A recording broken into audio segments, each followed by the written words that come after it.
kasih sudah hadir.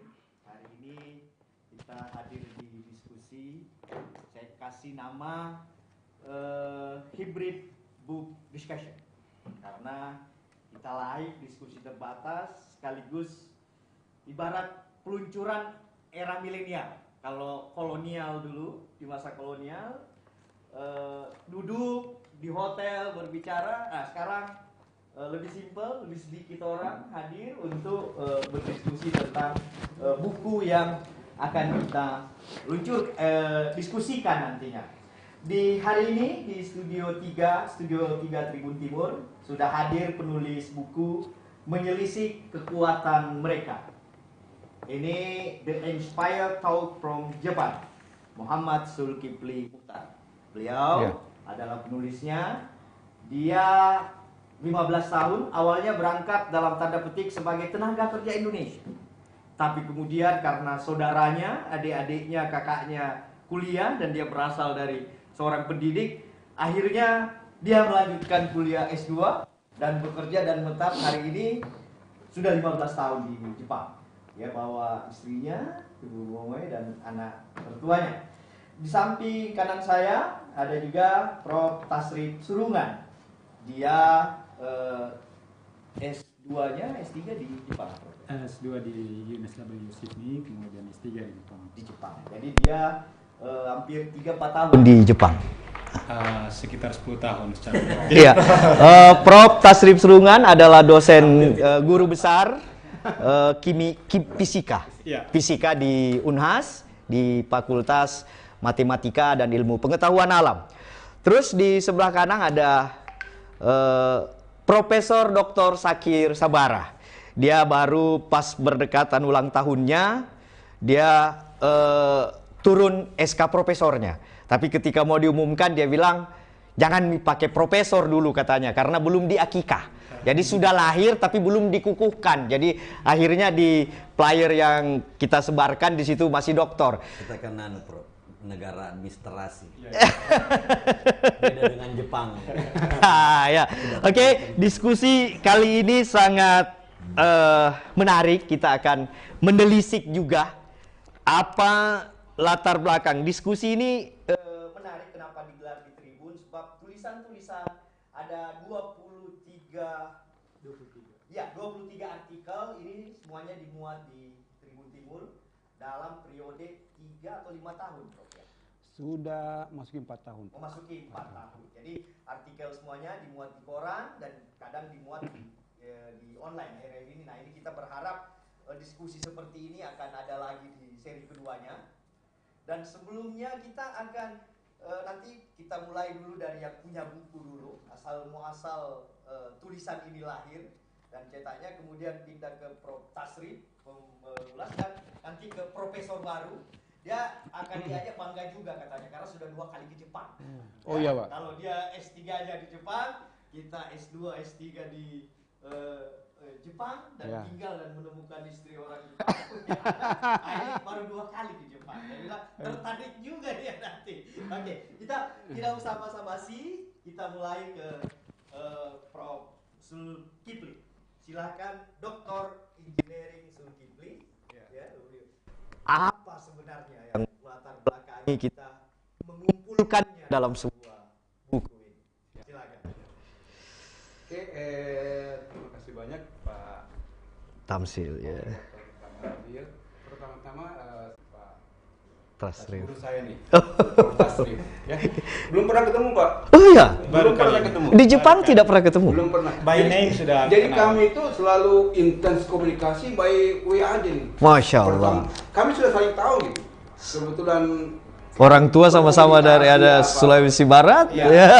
Pertama kali ketemu Pak Prof. Tasrif. Masya Allah. Kita juga baru kemarin ketemu ya. Prof. Sakir baru ketawa. Inilah dunia era digital ya. Kita bisa berkomunikasi. Basisnya Terus kepada Pak Profesor Pak. ya sudah. Belum diakikah. Belum dia. Terima kasih. Juga bersamaan. Ya. Sama-sama Z awalnya. Ya. Oh ya. Sini juga ada Z. Iya. Ya. Profesor yang belum diakikah. Iya, jadi terima kasih kedatangannya. Nah, awal pembentukan acara ini sebenarnya sekitar 3 hari lalu ya Pak ya? 3 Ya. hari lalu ketemu Pak Tamsil, acara Itu sunatan. berkah Ramadan. Ya, Sebenarnya Januari apa Desember saya di Papua, Jayapura waktu itu. Ya. Dia bilang mau kumpulkan, bikin pengantar. Oh ya nanti kita bikin diskusinya. Kalau ada peluncuran lewat Zoom. Ya betul lewat Zoom, tapi beruntung dia datang. udah cepat Pak Tamsil. Oke, siang kita bikin acara, malamnya sudah keluar flyer itu. Wah, cepat banget. Akhirnya jadi gitu. Ya udah. Iya. Kebetulan saya pulang ke sini juga kan dalam lebaran. Iya. Iya. Nah, jadi mungkin hari Rabu lagi balik ke Jakarta, terus balik Lanjut Tokyo. ke Kapan Tokyo. balik lagi belum ketahuan kan, belum tahu, belum lihat kondisi gitu. Iya. Jadi saya pikir mumpung ada di sini ya Pak Tamsil, ayo kita buat dong diskusi Iya, buku. Ayo, iya. ayo langsung gitu. Nah, itu latar belakang ya, latar belakang saya. Nah, buku ini Pak, ya buku ini namanya itu Menyelisik Kekuatan Mereka gitu. Iya. Menyelisik itu kalau kamus bahasa KBBI ya, Iya, bahasa itu kamus besar bahasa semacam itu. apa ya? Kayak mencari-cari gitu. Mencari. Kalau Makassar kok dikutu. Ya, persis, mirip-mirip seperti itu. Ditelisik. Ditelisik gitu. Iya, Ya, iya. Jadi mencari lubang-lubang. Ya, dikutui. Ya. Menyelisik susah loh, nyari judulnya susah loh Pak. Saya Iya, bilang, apa nih? menyelisik. Ya udah, menyelisik aja deh. Iya, Nah, iya. kekuatan mereka itu ya semacam keunggulan lah. Ya, keunggulan apa sih mereka punya gitu ya? Iya. Kok bisa sampai mereka sehebat itu gitu? Iya. Jadi menyelisik gitu. Nah, ini sebenarnya isi buku ini tuh kumpulan artikel saya Pak. Di kolom di Tribun Timur. Jadi saya bersyukur Tribun Timur menyediakan saya kolom khusus buat Jepang gitu. Kolom Kilas Tokyo namanya. Iya. Setiap Sabtu. Tiap pekan ya? Terserah dia, Pak. Kalau mau nulis, muncul lagi. Nah, itu sudah berjalan 4 tahun, Pak. Iya, 4 iya. tahun. Biasanya sudah mingguan, 4 tahun. Ya, mingguan biasa, Sabtu, iya. tiap Sabtu. Artinya Ya. ada kilas dari Tamalan Riet tiap 1 bulan. Iya. Kambi. Ada Pak, sini guys, tas kami. Sini Ken. Sini lah. Wah, bisa nih. Aduh, ini yang sering edit ini. Masya Ini wakil Allah. pemimpin redaksi kita. Santai saja. Ini Siap. istrinya. Oh, Pak ini. Oh, sudah bintang. Maaf. Terima kasih. Pernah ke Jepang juga satu kali. Iya, satu kali. Oke. Iya, lanjut Pak ya. Ya, oke. Jadi kumpulan tulisan itu sebenarnya ini Pak, ini buku pertama Pak. Karena tulisan saya itu Kilas Tokyo kan itu bukan cuma membahas mengenai ini aja, dia juga membahas tentang teknologi, perkembangan kota dan macam-macam gitu. Jadi saya lagi menyiapkan buku keduanya khusus untuk kota, perkembangan kota dan teknologi. Kita sendiri sarjana doktor bilang tata kota atau apa? Bahasa Saya urban engineering Pak. dari Kyoto University. Osaka City University. Belum banyak dokter urban engineering di Indonesia. Oh. Nah, jadi buku yang pertama ini spesifik lebih ke masalah culture, lebih spesifik ke masalah-masalah budaya dan apa. Nanti ada buku catatan kedua itu namanya catatan kota, itu membahas semua tentang Tulisannya sama dengan ini gayanya. gaya sama. Kok saya sambil dari yang sama, dari kolom yang sama. Oh, Cuma topiknya cuma beda. disarah, Topiknya lebih panjang beda. lagi. Ya. Kalau ini saya terus terang buku ini tuntas dalam semalam. Jadi ketemu Pak Sakir jam 10, saya awalnya 2 bulan aja Februari baca. Tapi sekilas saja. Tadi malam betul-betul tuntas saya membacanya. Habis. Saya merasa gila betul. Ini buku yang awalnya orientasinya hanya mau sekolahkan anak di Eropa, Amerika, Australia, ini saya harus pindah ke Jepang nih sekolahnya. Sudah berhasil dia memprovokasi kita tentang siri Jepang ya, value. Gila ini buku. Ya, kira-kira begitu Pak latar belakangnya. Jadi nanti buku kedua catatan kota lebih spesifik isi kolom yang berhubungan sama kota. Wow. Kota dan teknologi disaster. Iya, disaster, kebencanaan. Nah, kenapa saya menulis buku ini? Saya sering itu loh Pak. Saya sering merasa apa bedanya sih kita sama Indonesia sama Jepang gitu. Iya, apa bedanya? Ya, sering merasa kalau dibilang kita penduduk kita jauh 2 kali lebih dibanding mereka gitu. Mereka 100 juta. 125. Iya, kita hampir 282 ya. Mereka juta. tidak punya sumber daya alam. Tidak. Kita punya banyak. Dia hanya 2 pulau besar dia ya. Kecil loh Pak. Kecil pulaunya. Manjang.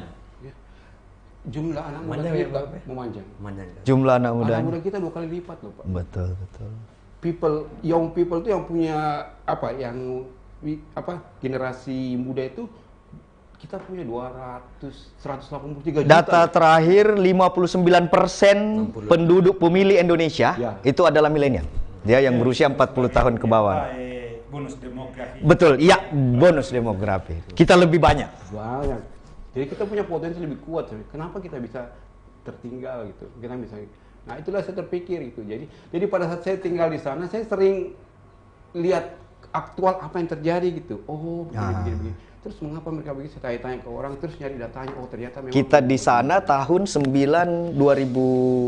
Saya 1998 Pas reformasi. reformasi.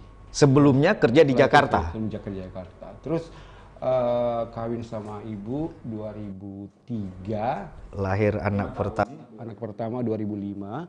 Nah, setelah itu balik Jakarta, balik Indonesia. Terus lanjut kuliah 2005, selesai 2011. Setelah itu S2 itu 2011 selesainya. Di fakultas yang sama, universitas yang sama di Osaka. Pindah. Betul, pindah.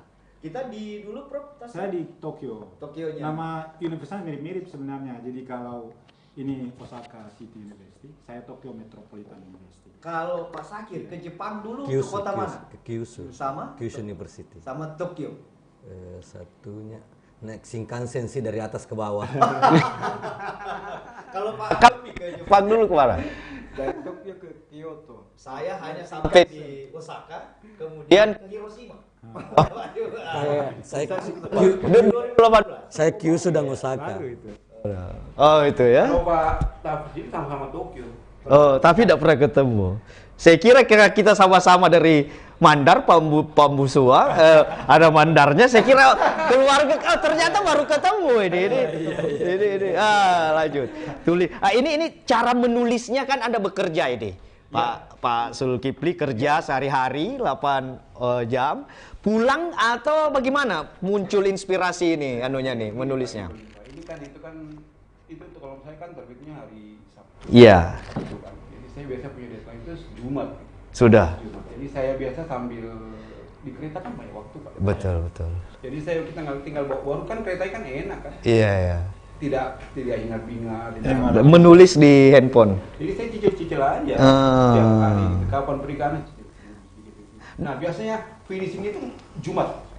Nah di situ tuh baru saya cek semua data-datanya sekali. Cara kita tahu bahwa value ini yang harus dibagi ke Indonesia. Bagaimana itu instingnya? Itu datang begitu saja atau kan butuh data ini. Semua tulisannya ada angkanya, ada hasil penelitian. Salah satu kelebihan buku ini Ya. tidak sekedar menyajikan informasi tapi data. Pak. Iya, betul sekali. Iya. Saya kaget lihat. Saya bilang kalau di jurnalistik ada 3 jenis tulisan. Ada strike news, berita biasa yang dibikin wartawan.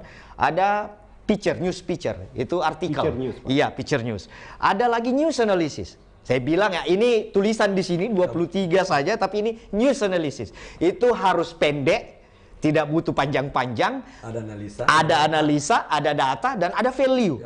Ada moral value yang harus dibagi. Nah ini semua moral value Pak, dan ada data. Itu caranya menulisnya itu cari datanya apa gimana itu Pak Zul Aduja itu. Ya, itu atau karena turunan Bapak memang tulis gitu. Sekedar Tribuners ya bahwa beliau ini orang tuanya dulu saya terinspirasi penulis di Harian Pedoman Rakyat, koran tertua. Dia 8 bersaudara, semuanya penulis, semuanya pernah ke luar negeri ya. Kalau dulu ada debat Pilpres pertama, Zainal Arifin Mohtar, ini adiknya dia ini ya. Ada dulu Dirjen adik paling bungsu. Zulfikar. Nah, di situ paling bungsu. Ya, Zulfikar kakak Pak ya? Satu tingkat. Yang mantan dirjen pertama yang mengundurkan diri, dirjennya Ibu Susi. Ini kakaknya beliau ini. Jadi dia katanya cemburu, dia bilang cemburu semua saudaranya kuliah di luar negeri. Sementara dia hanya pergi bekerja jadi kerja. Akhirnya kuliah tercapai juga jalan Tuhan ya.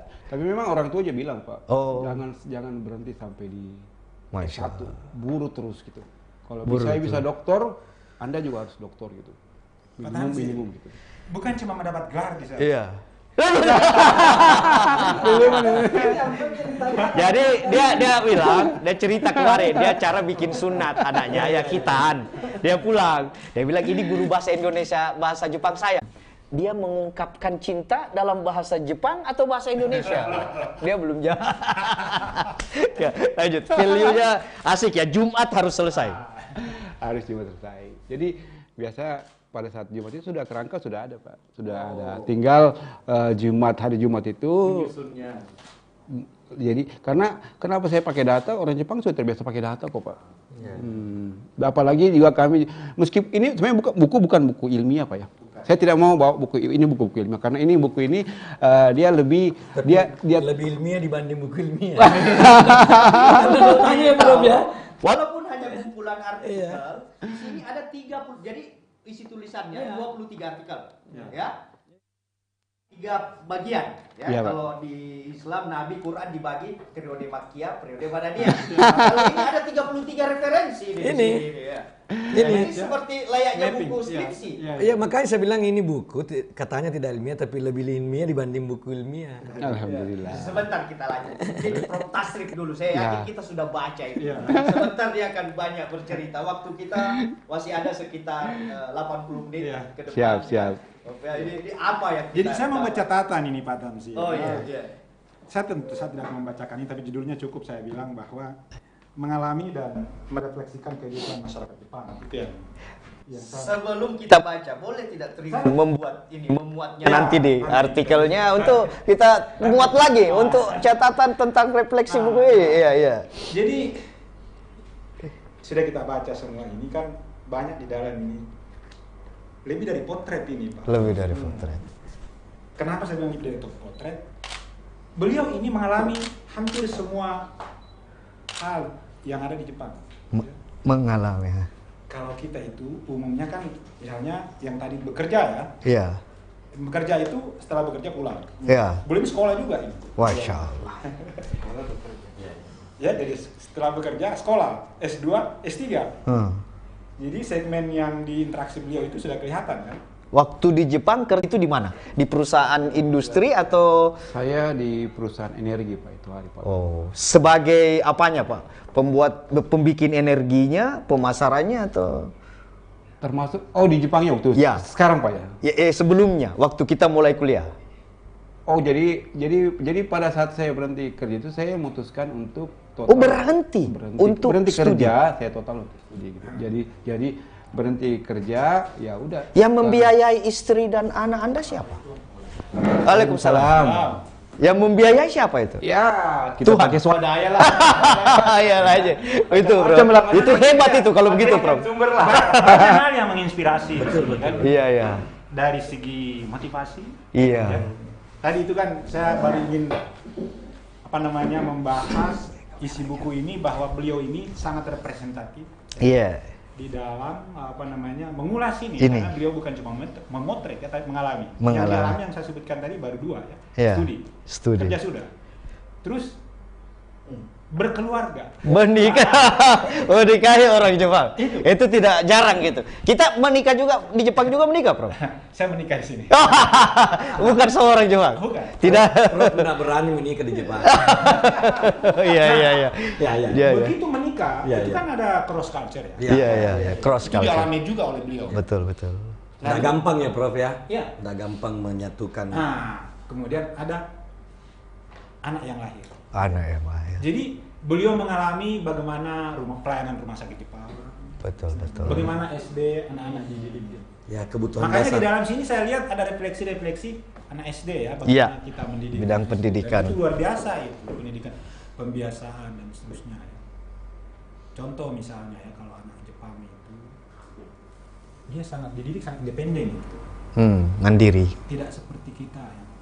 Misalnya saya refleksikan ketika saya juga punya anak kecil. Bawa ke Jepang juga. Lahir di Jepang? Ya. Jadi ada yang lahir di Jepang, ada yang conceive di Jepang. Iya. Dihamilkan di Jepang mulai itu yang pertama, yang kedua lahir di Jepang. Yang saya ingin katakan bahwa values yang saya dapat di Jepang ketika saya harus anak saya itu saya tinggalkan. Mertua saya bilang, karena saya mau ke kampus sengaja. Dia bilang anak itu dibawa ke belakang supaya tidak melihat bapaknya pergi. Yo. Values yang saya dapat itu dia kebiasaan tidak begitu caranya. Orang Jadi, Jepang. Ya, orang Jepang. Biar anak itu melihat Bapaknya. pergi, baru kita hari pertama mungkin menangis ya. Iya, Dan iya. memang menangis ketika hari kedua sudah mulai terbiasa, hari ketiga oke saja. Nah ini. Jadi banyak hal. Jadi tadi sudah 3 ya segmen yang dialami oleh beliau ini ya. Nah, buku ini bercerita tentang itu. Banyak hal terkait dengan saya kira ada dua terkait, ada sharing tentang anak Jepang ya. Kemudian kalau dilihat kemajuan misalnya punctual train itu juga ada dibahas di sini. Tapi kalau saya melihat sebelum bercerita ini bagian dari Pak Zul itu juga menginspirasi sebenarnya. Ya. Dari backgroundnya ya, tadi Pak Tansil sudah menyebut orang tua beliau seorang kolumnis, ya. Anggota DPR. Dia akademisi, Akademisi. dosen di salah satu universitas di Makassar, ulama juga kan. Iya. Pada zamannya kita itu kan beliau penceramah rutin bulan Ramadan. Percamarannya ini. Di Masjid Raya dulu ketika tiap bulan Ramadan itu ceramah tarwih dan subuh itu ada itu kan. Dan Bayangkan ketika itu RRI itu disiarkan. RRI ketika itu lebih dominan daripada TV. Oh, Betul. iya. Jadi rujukan buka puasa, Pak. Sama juga ketika beliau ini tadi menyebutkan ternyata dari temannya menitip salam teman adik angkatan saya. Saya pernah juara satu apa namanya? Cerdas. Pak Zakir saat itu satu stasiun TV itu. Iya. Di Sulsel itu. Seluruh heboh satu Sulbar itu Pak. Sulsel dia juara. Anak dari Mandar ini sewa Bukan satu. Sulsel, itu kan masih belum ada Sulbar ketika Belum itu. ada. Iya belum ada ya. Satu Sulsel. Tahun 86. Iya, belum ada. Jadi kalau kita lewat di kota kecil ini, dia bilang, oh itu yang Juara cerdas-cerdas. Jadi I used to feel ya sebagai selebriti lokal.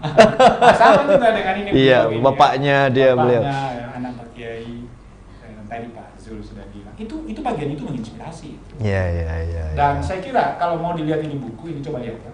Judulnya itu yang saya tertarik. The Inspired. Pak Zul ini menggunakan kata mereka. Mereka. Ini orang ketiga tunggal ya. Orang ketiga tunggal. Artinya Pak Zul ingin meskipun sebenarnya Pak Zul sudah bisa mengatakan kami kan. Iya, Kita, iya. kan? We karena ada bagian Sudah ada produk 3 orang anaknya. We. Tapi Mereka memakai tunggal. ini sebenarnya emphasize bahwa berbicara kepada orang Indonesia ini. Iya. Iya. Komunitas original beliau kan Betul. bahwa ini yang saya telah ini saya potret, ini saya alami tentang kemajuan Gila. Jepang ya. Orang ketiga tunggal.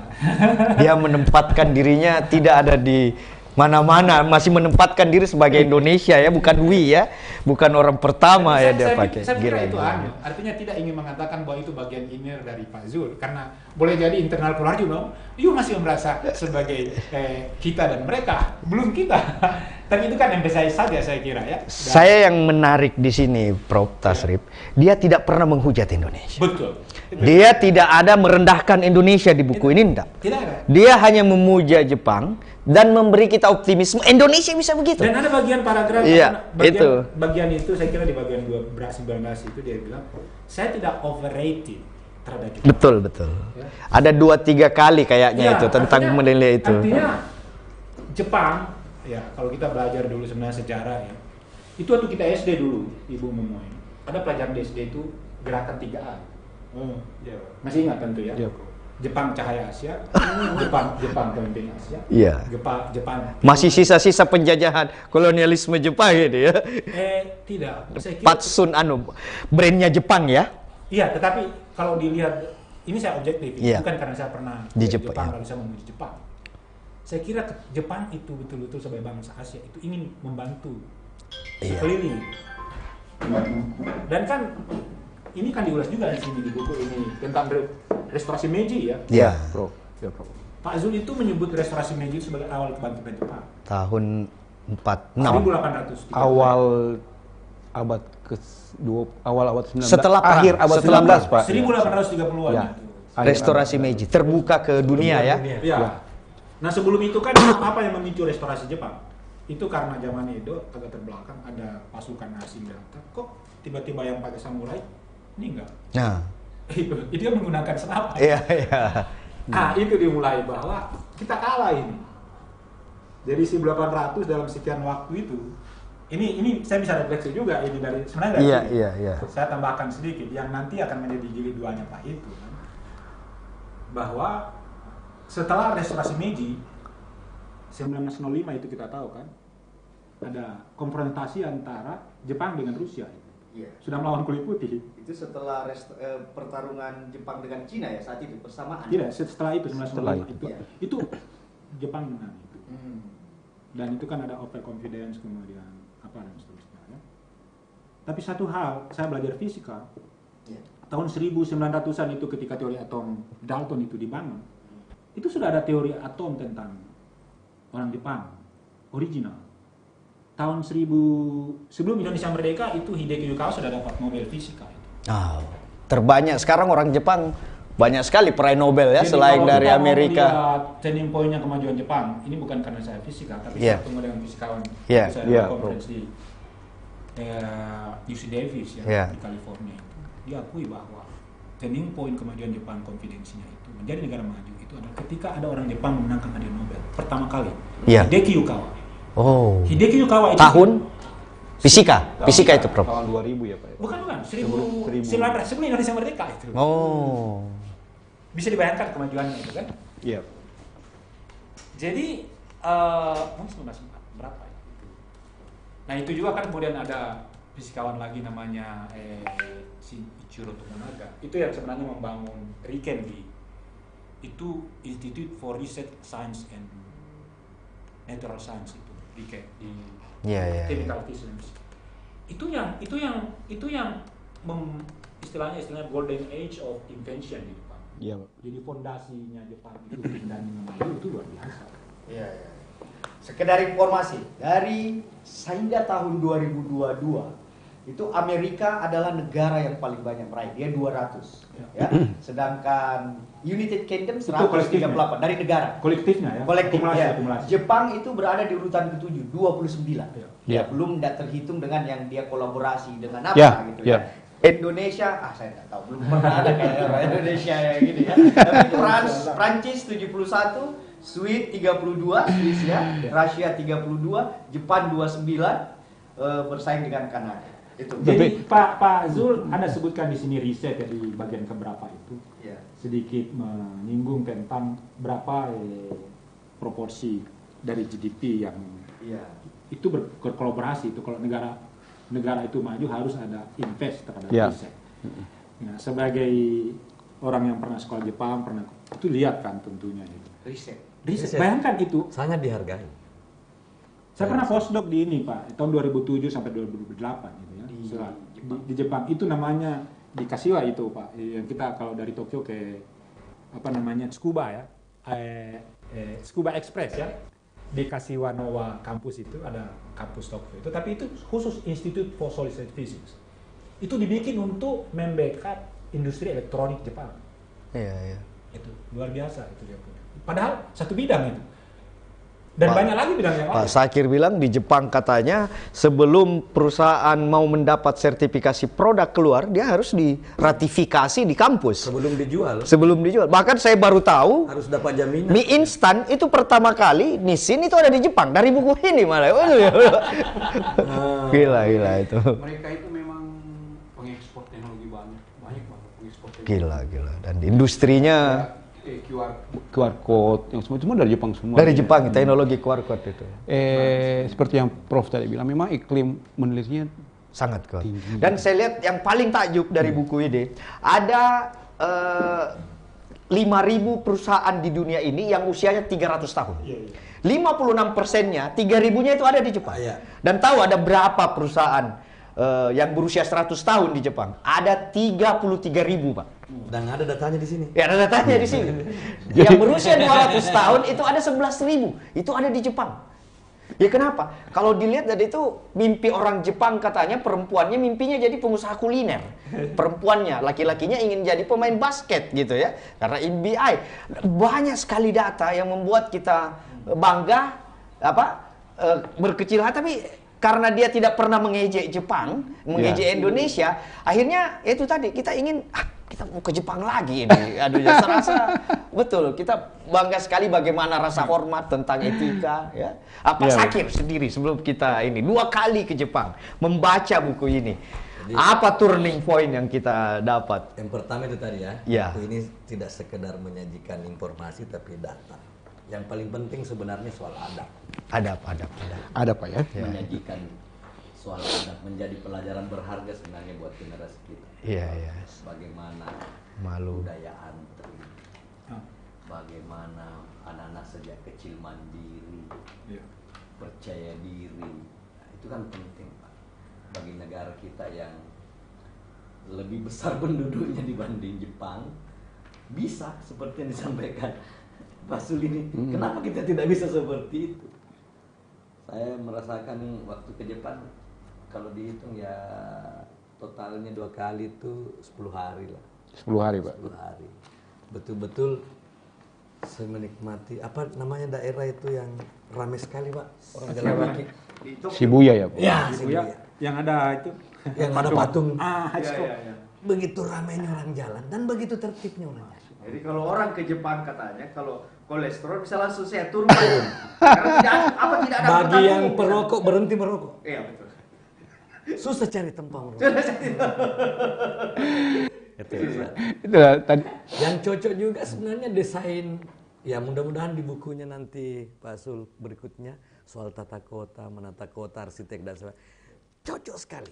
Kalau arsitektur Jepang dipakai sebenarnya kita. Itu vending machine katanya paling banyak di Jepang. lebih banyak dari jumlah penduduknya. Kenapa? Saya masuk ke toko di Osaka, ya, di supermarket, satu orang dia yang jaga, 2 orang, yang lain vending machine semua. Saya bilang, apa gunanya ini pelayan toko? Apa saja ada. Apa saja ada. Sampai payung kita bilang ada juga. Perempuan juga ada, Pak. Pak Tamsil, Iya. mesin ATM kita itu hanya bisa mengambil kan? Iya. Di Jepang itu bisa store. Oh, sudah mulai banyak ya di sini beberapa itu. Dari dulu itu tahun-tahun itu. Sudah lama di Jepang. Sudah lama. Sudah lama di Jepang. Gila.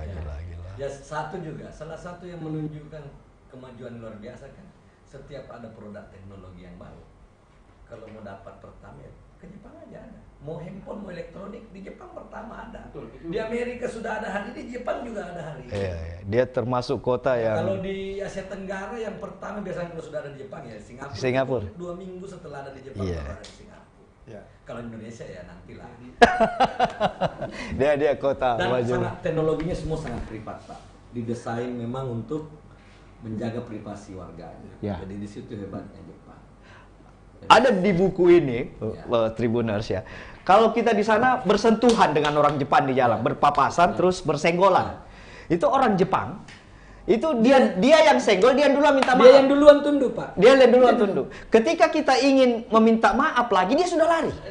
Dia tidak mau kita terlihat meminta maaf di depan. Betul itu, Pak. Betul. Apa itu anunya itu, poinnya? Jadi kalau yang begini Pak, kalau ke Jepang pasti akan alami semua loh. Budaya-budaya, nuansa-nuansa begini pasti akan muncul banyak gitu. Ini jadi, Pak Sul bicara begini, intonasinya itu sudah terlalu besar. Kalau bicara sebagai orang Jepang. Kalau di sana dibawanya sedikit. Kecil katanya suaranya karena dingin. Kapan dia buka besar Ya kan, masuk Pak Sul, kan? aroma dingin. betul. Tapi memang disuruh dilatih suara keras Pak anak-anak, harus gamblang gitu. Jadi memang ya, gimana ya? Nah, jadi di sekolah memang harus latih untuk bersuara keras gitu. Di sekolah. Jadi ya. Jadi kalau terlalu keras, Saya kira lebih Kita halus. jarang sekali mendengar di sana berbicara dengan orang Jepang besar suaranya. Kalau Anu memang betul diajar sejak TK sudah diajar lari dari tsunami ya. Kalau ada gempa betul. Ini kita bicara. nonton televisi di Iya. Jepang, di hotel atau sewa rumah kita. Saya lebih senang sekarang ke Jepang, enggak di hotel. Ya. Kalau misalnya kita rame-rame, Ya. sudah 2 kali saya praktekkan itu kita rumah yang 3 lantai, Iya. banyak kamarnya, itu bisa masak sendiri kan? Oh iya. Gitu. Kayak apartemen. Di televisi Pak, begitu ada sedikit Gempa. luar biasa, langsung ada informasinya Pak. Udah. Cuaca menjadi berita besar di sana ya. Cuaca. Informasi Jadi cuaca. siap warga Ya gempa apapun ya kecuali takdir ya sangat bisa diantisipasi. Robust disease. Dan Robust dia doktornya dia tentang kebencanaan Pak, persiapan. Kebijakan yang tangguh. Iya. Luar biasa Jepang itu mempraktekkan. Padahal ilmunya itu dari Amerika, aerodinamik itu dari Amerika, tapi yang praktekkan Jepang. Jepang malah. Gila dia. Di sini saya kira Pak Sakir di sini tentang bencana ya. Iya. Itu orang Jepang tidak lagi mengatakan bahwa bencana itu mencabut mangu. Iya. Oh. Tidak. Oh. Dia itu bersiap. Jadi bencana itu kan sesuatu natural ya. Iya. Tidak bisa diprediksi atau apa. Yang salah itu kalau banyak meninggal karena kita membangun bangunan tidak sesuai dengan ilmunya. Jadi di sana bencana bukan bahwa dia mesin pembunuh gitu. Bukan. Terus coba lihat ya perbedaannya kita. Kalau terjadi gempa di sini, saya alami pertama kali, tapi saya mau bilang bahwa di sana itu tidak keluar rumah itu. Kita itu kan berhamburan keluar kan? Iya. Tidak. Standar dia sembunyi. Cari Penampungan tempat berkumpul namanya di bangunan Indonesia itu sekarang sudah ini. ekstrim sekali. Oh, jadi tetap dalam rumah. Sudah ada standar SOP-nya Pak. Mereka sudah tahu. bangunannya sudah didesain memang skala gempanya sekian. Gitu. Coba yang bisa dipraktekkan di Indonesia apa Pak Sul? Nah, kira-kira kalau rumah, kita kan ahli kebencanaan juga, dokter bidang bencana dan tata kota. Itulah yang saya- paling ini. Itulah saya bilang Pak, buku ini sebenarnya bukan membahas mengenai teknologi atau apa gitu kan. Jadi karena teknologi juga saya lihat Indonesia sudah maju kok sekarang Sudah Pak. maju. Sudah banyak pakar-pakar kita gitu, profesor kita, dokter kita yang maju gitu Pak. Nah, saya mau tapi yang dibutuhkan itu bukan cuma teknologi fasilitas saja gitu. Keteraturan gitu. Bagaimana cara menggunakan teknologinya, budayanya. Cara konsistensi penerapan gitu. Saya ambil contoh Pak ya. Masalah banjir aja. Iya. Ya, banjir. Mungkin banjir di beberapa kota kita kan belum terselesaikan Pak, di mana aja kan di Jakarta ini. Mereka itu di Tokyo itu membangun terowongan banjir itu ada namanya Gens ya, yang kayak terowongan bukan bawah tanah ya, kayak saluran terowongan air gitu. Mereka membangun puluhan tahun loh Pak itu. Itu berapa dari permukaan tanah berapa meter? Aduh berapa lagi tuh Pak. Pokoknya kayak kita masuk kayak katedral di bawah tuh. Itu hanya tempat air saja. Ya, jadi pada saat ada satu angin topan besar banget 2019. Namanya topan Hagibis. Itu curah hujan itu tinggi banget. Ekstrim banget. Nah, itu air masuk ke kota Tokyo itu dialirkan ke bawah gitu. Dialirkan ke bawah terus dialirkan ke sungai-sungai yang lebih akomodatif gitu. Tapi itu mereka membangun tidak cepat, instan gitu. Butuh planning lama itu dan terkoneksi. Nah, jadi saya harapkan di buku ini kita harus belajar bahwa Indonesia juga butuh kontinuitas gitu. Apapun program sebaik apapun, teknologi sebaik apapun, fasilitas apapun, tanpa manusia yang bisa manage dengan baik itu tidak akan langgeng. Ada yang menarik tadi disebutkan kalau mau ditelale gitu ya. Itu pembangunan itu dia punya constraint, dia punya batasan. Tidak mungkin kalau seperti tadi yang dibangun itu terowongan air. Kalau dia bangun instan, itu kan menyerap dana yang sangat besar. Artinya dia melampaui constraint, batasan. Perencanaan suatu pembangunan di nasional itu tidak boleh melampaui nilai optimal yang, karena ini analoginya mirip dengan mobil yang dipacu di jalan tol. Iya. Pasti ada kapasitasnya kan? Kapasitas optimal. Ada kopi Pak. Kalau Lanjut dia Prof, santai saja. Ada kopi, teh, silakan dia. Nah kalau dia Orang Jepang dibuat suka minum teh. lebih, Nggak minum kopi. Minum. kalau dia dibuat lebih melampaui itu pasti berpengaruh kepada sektor ekonomi lain kan. Makanya tadi itu di dalam berapa tahun tadi itu yang giant terowongan raksasa untuk antisipasi tadi banjir di wilayah Tokyo. Tidak langsung harus instan ya. Itu bertahun-tahun dibangun, terkoneksi dan ada datanya, Bro. Kita bangun drainase, bertahun-tahun juga membangun, tapi tidak elevasinya saja kita tidak tahu dari kemana air. Ya. Itu. Jadi jangan kalau belajar dari buku ini, Bro, kan. Nanti bukunya juga soal teknologi. Pelajaran kita jangan dulu bikin terowongan. kasih koneksi drainase Iya, di iya. Makassar dengan elevasi tertentu dan membuangnya kemana, apakah ke kanal, ke sungai atau ke laut, insya Allah tidak banjir. Primuners, belum berarti sekarang kita menyapa juga di mana di layar kita karena ini hibrid, jadi sekedar ditahu diskusi ini selain di tempat ini hadir sekitar 1, 2, 3, 4, 5 ada 10 orang, 12 ya di hibrid juga ini ada Ibu Yusdar Kos, ada Aib, Igo, Ika Rizky, Meliana Ahmad, Robi Kembe di Persada. Nah, mungkin nanti kita kasih juga kesempatan ya untuk ini, untuk Ramsia Hasan. Ini ada beberapa kita sebar memang di sini. Dan untuk ditahu bahwa live kali ini disiarkan langsung ya. Terima kasih Prof. Ini Prof Kimbi ya, ada di siapa nih? Kimbi Boy. Pak Robi Kembe Kambe. ya. Mungkin Ya. kita kasih kesempatan juga untuk memberi masukan ya. Ini disiarkan langsung live di channel YouTube-nya Tribun Timur. Ada 5,7 juta. Di live juga di Facebook-nya Tribun Timur itu 1,2 juta. Jadi sirkulasi siaran kita ini hampir di aset digitalnya Tribun ada 6 juta orang yang berpotensi menontonnya. Dan videonya bisa disimak nanti. Ya, mungkin kita sebentar ke Pak Robi KB ya, BPD Persada. Ini kalau nggak salah Persada ini Persatuan Alumni dari Jepang nih. Alumni dari ya, Jepang. ini Pak Robi rekan saya nih. Oh ya, silakan Pak Robi, kita kasih kesempatan ini. Suaranya ya. Oke, selamat sore semuanya. Selamat sore, Pak. Ya. Pertama-tama saya mengucapkan terima kasih atas kesempatan yang diberikan oleh Tribun Timur untuk menjadi saya sebagai komentator pertama mungkin ya. Ya, saya sendiri sebenarnya belum ketemu dengan Pak Jul Kifli ini. Kita awal mulanya saya diminta sampai belum pernah ketemu fisik. Ibu Yumena untuk halo? Ya, belum pernah ketemu fisik dengan Fisik belum pernah, Pak. Jadi saya diperkenalkan oleh Ibu Yumena dari Persada Sulsel untuk katanya mengisi komentar teks dalam ini. Tapi saya pikir walaupun saya sebagai di Badan Pengurus Pusat Persada, sepertinya lebih elok kalau ketua umum langsung Pak Rahmat Gobel yang menulis. Posisi saya sendiri hanya ketua bidang organisasi dan kerjasama DPP Persada, ya.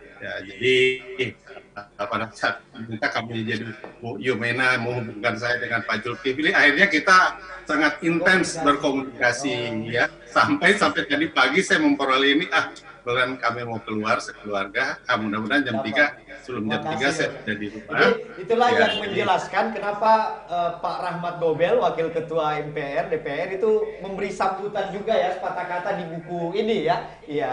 Betul. Apa yang kita dapat Pak? Kalau dari buku ini, Jepang sendiri seperti apa Pak? Ya. Robi anunya ini. Saya sendiri waktu membaca buku ini, memang waktu itu, waktu masih belum jadi buku, saya minta, gini kayak apa ya, jadi saya quick read aja semuanya setiap ini, dan apa yang ditulis ini memang kalau kita yang pernah di sana Pak ya, ini semuanya kita alami ya, kita pernah alami ya. Tapi yang saya lihat di sini ya, seperti yang dilihat dulu ini, kita kok kalau di negara orang bisa manut, bisa sabar, bisa ikut ngantri, tetapi kalau di negara kita sendiri budaya ini kok agak susah penerapannya ya. Nah, jadi memang begitu ya. Jadi saya lihat jadi banyak yang ditelisik oleh Pak Zulkifli ini yang seharusnya bisa menjadi budaya kita, dan memang kita ada budaya-budaya yang juga yang tidak dimiliki oleh bangsa lainnya ya. Banyak di kita ya, tetapi misalnya budaya kalau ngantri teratur, time ini, bukan ada jam karet dan lain-lain, itu sebenarnya kok kalau kita di Jepang kita bisa.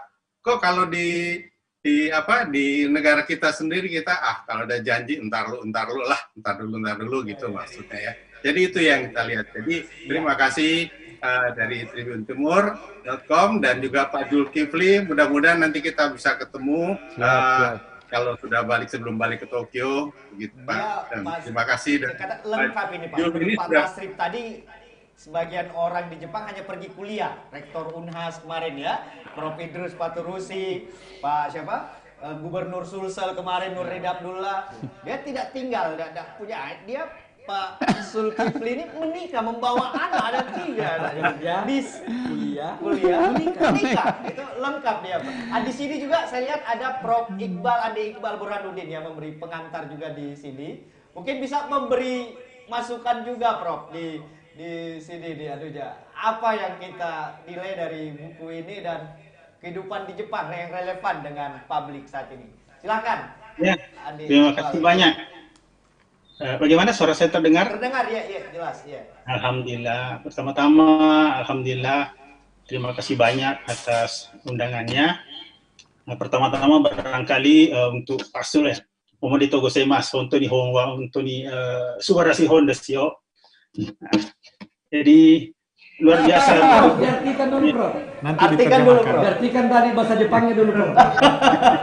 Jadi bukunya itu benar-benar luar biasa ya. Jadi saya juga sama Pak Sul itu belum pernah ketemu fisik ya. Ya, jadi Pak Sul ini juga meminta saya memberikan kepercayaan saya. Sungguh saya kira ini suatu penghargaan luar biasa, diberi memberi sedikit opini terhadap testimoni terhadap buku ini. Jadi saya menyampaikan ke Pak Sul bahwa membaca buku ini nih rasanya saya masih berada di lingkungan Jepang yang begitu tertib, disiplin. Jadi betul Pak Robi tadi sampaikan bahwa tentu kita yang pernah mengalami hidup di Jepang itu akan mengetahui hal seperti itu. Jadi luar biasa nih bukunya Pak Sul. Kalau Pak Sul ini belum pernah ketemu, saya kenal dengan ada buku ini, tapi saudara beliau itu teman kuliah ya, yang Pak Sul Fikar di Kelautan Perikanan. Jadi saya juga sebenarnya pernah membuat buku tentang Jepang. Saya beri judul itu Nihon Tango. Jadi saya kuliahkan di Jepang itu tahun 96 saya ke Jepang, selesai 2003. Jadi master doktoral saya di Jepang. Kemudian saya kembali itu, kalau saya duduk mengingat kembali hal-hal yang pernah saya alami itu kok rasanya kok tidak seret kalau saya tidak buat suatu kenangan buat cucu kita nanti nih. Kalau saya sekedar hanya menikmati sendiri rasanya kurang ini ya. Jadi saya coba membuat buku juga itu mulai dari awal saya menginjakkan kaki di Jepang, apa yang saya rasakan sampai kembali ke Indonesia. Jadi ya, jadi makanya saya salut sekali. Ya. Judulnya Nihon, tangguh dalam keterbatasan. Jadi kalau saya punya Jepang itu ya terbatas dari segala sumber daya alam, yang seperti dalam manusia, sumber daya manusia. Kalau kita lihat kan tentu kalau sumber daya manusia kita tidak kalah dari Jepangnya, sumber daya alam juga seperti itu, manusia pun seperti itu. Tapi ada hal-hal yang saya kira yang perlu kita contoh ya, lihat dari Jepang. Tentu tidak semuanya bagus ya, tapi tentu kita harus memilih yang mana yang bagus. Jadi kalau saya selalu bilang sama orang itu, kalau kita tidak pernah ada habisnya itu, kalau kita ingin menyelisik sesuatu hal di Jepang itu selalu ada hal saja yang menarik, dan saya kira perlu buat generasi kita melihat seperti itu ya. Yang Iqbal sendiri kuliahnya di Tokyo atau di Osaka, di mana Prof universitasnya di Jepang? Saya dulu di S1-nya saya dulu tuh di Miyazaki, daerah Kyushu ya.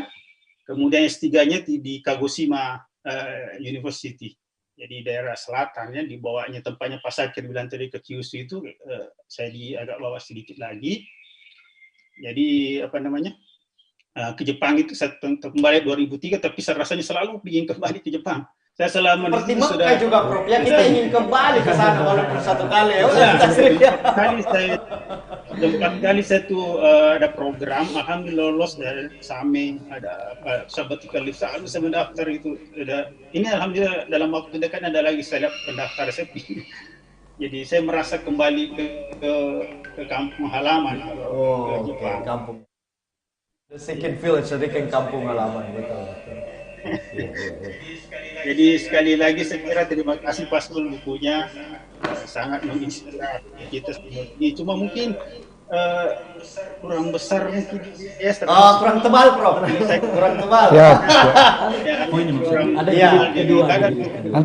Nanti diperbaiki, Prof. Nanti. Nanti lebih. Ada syarahnya kalau dalam ilmu Aslam, ada kontennya, kontennya, kemudian ada syarahnya dibikin. Siap.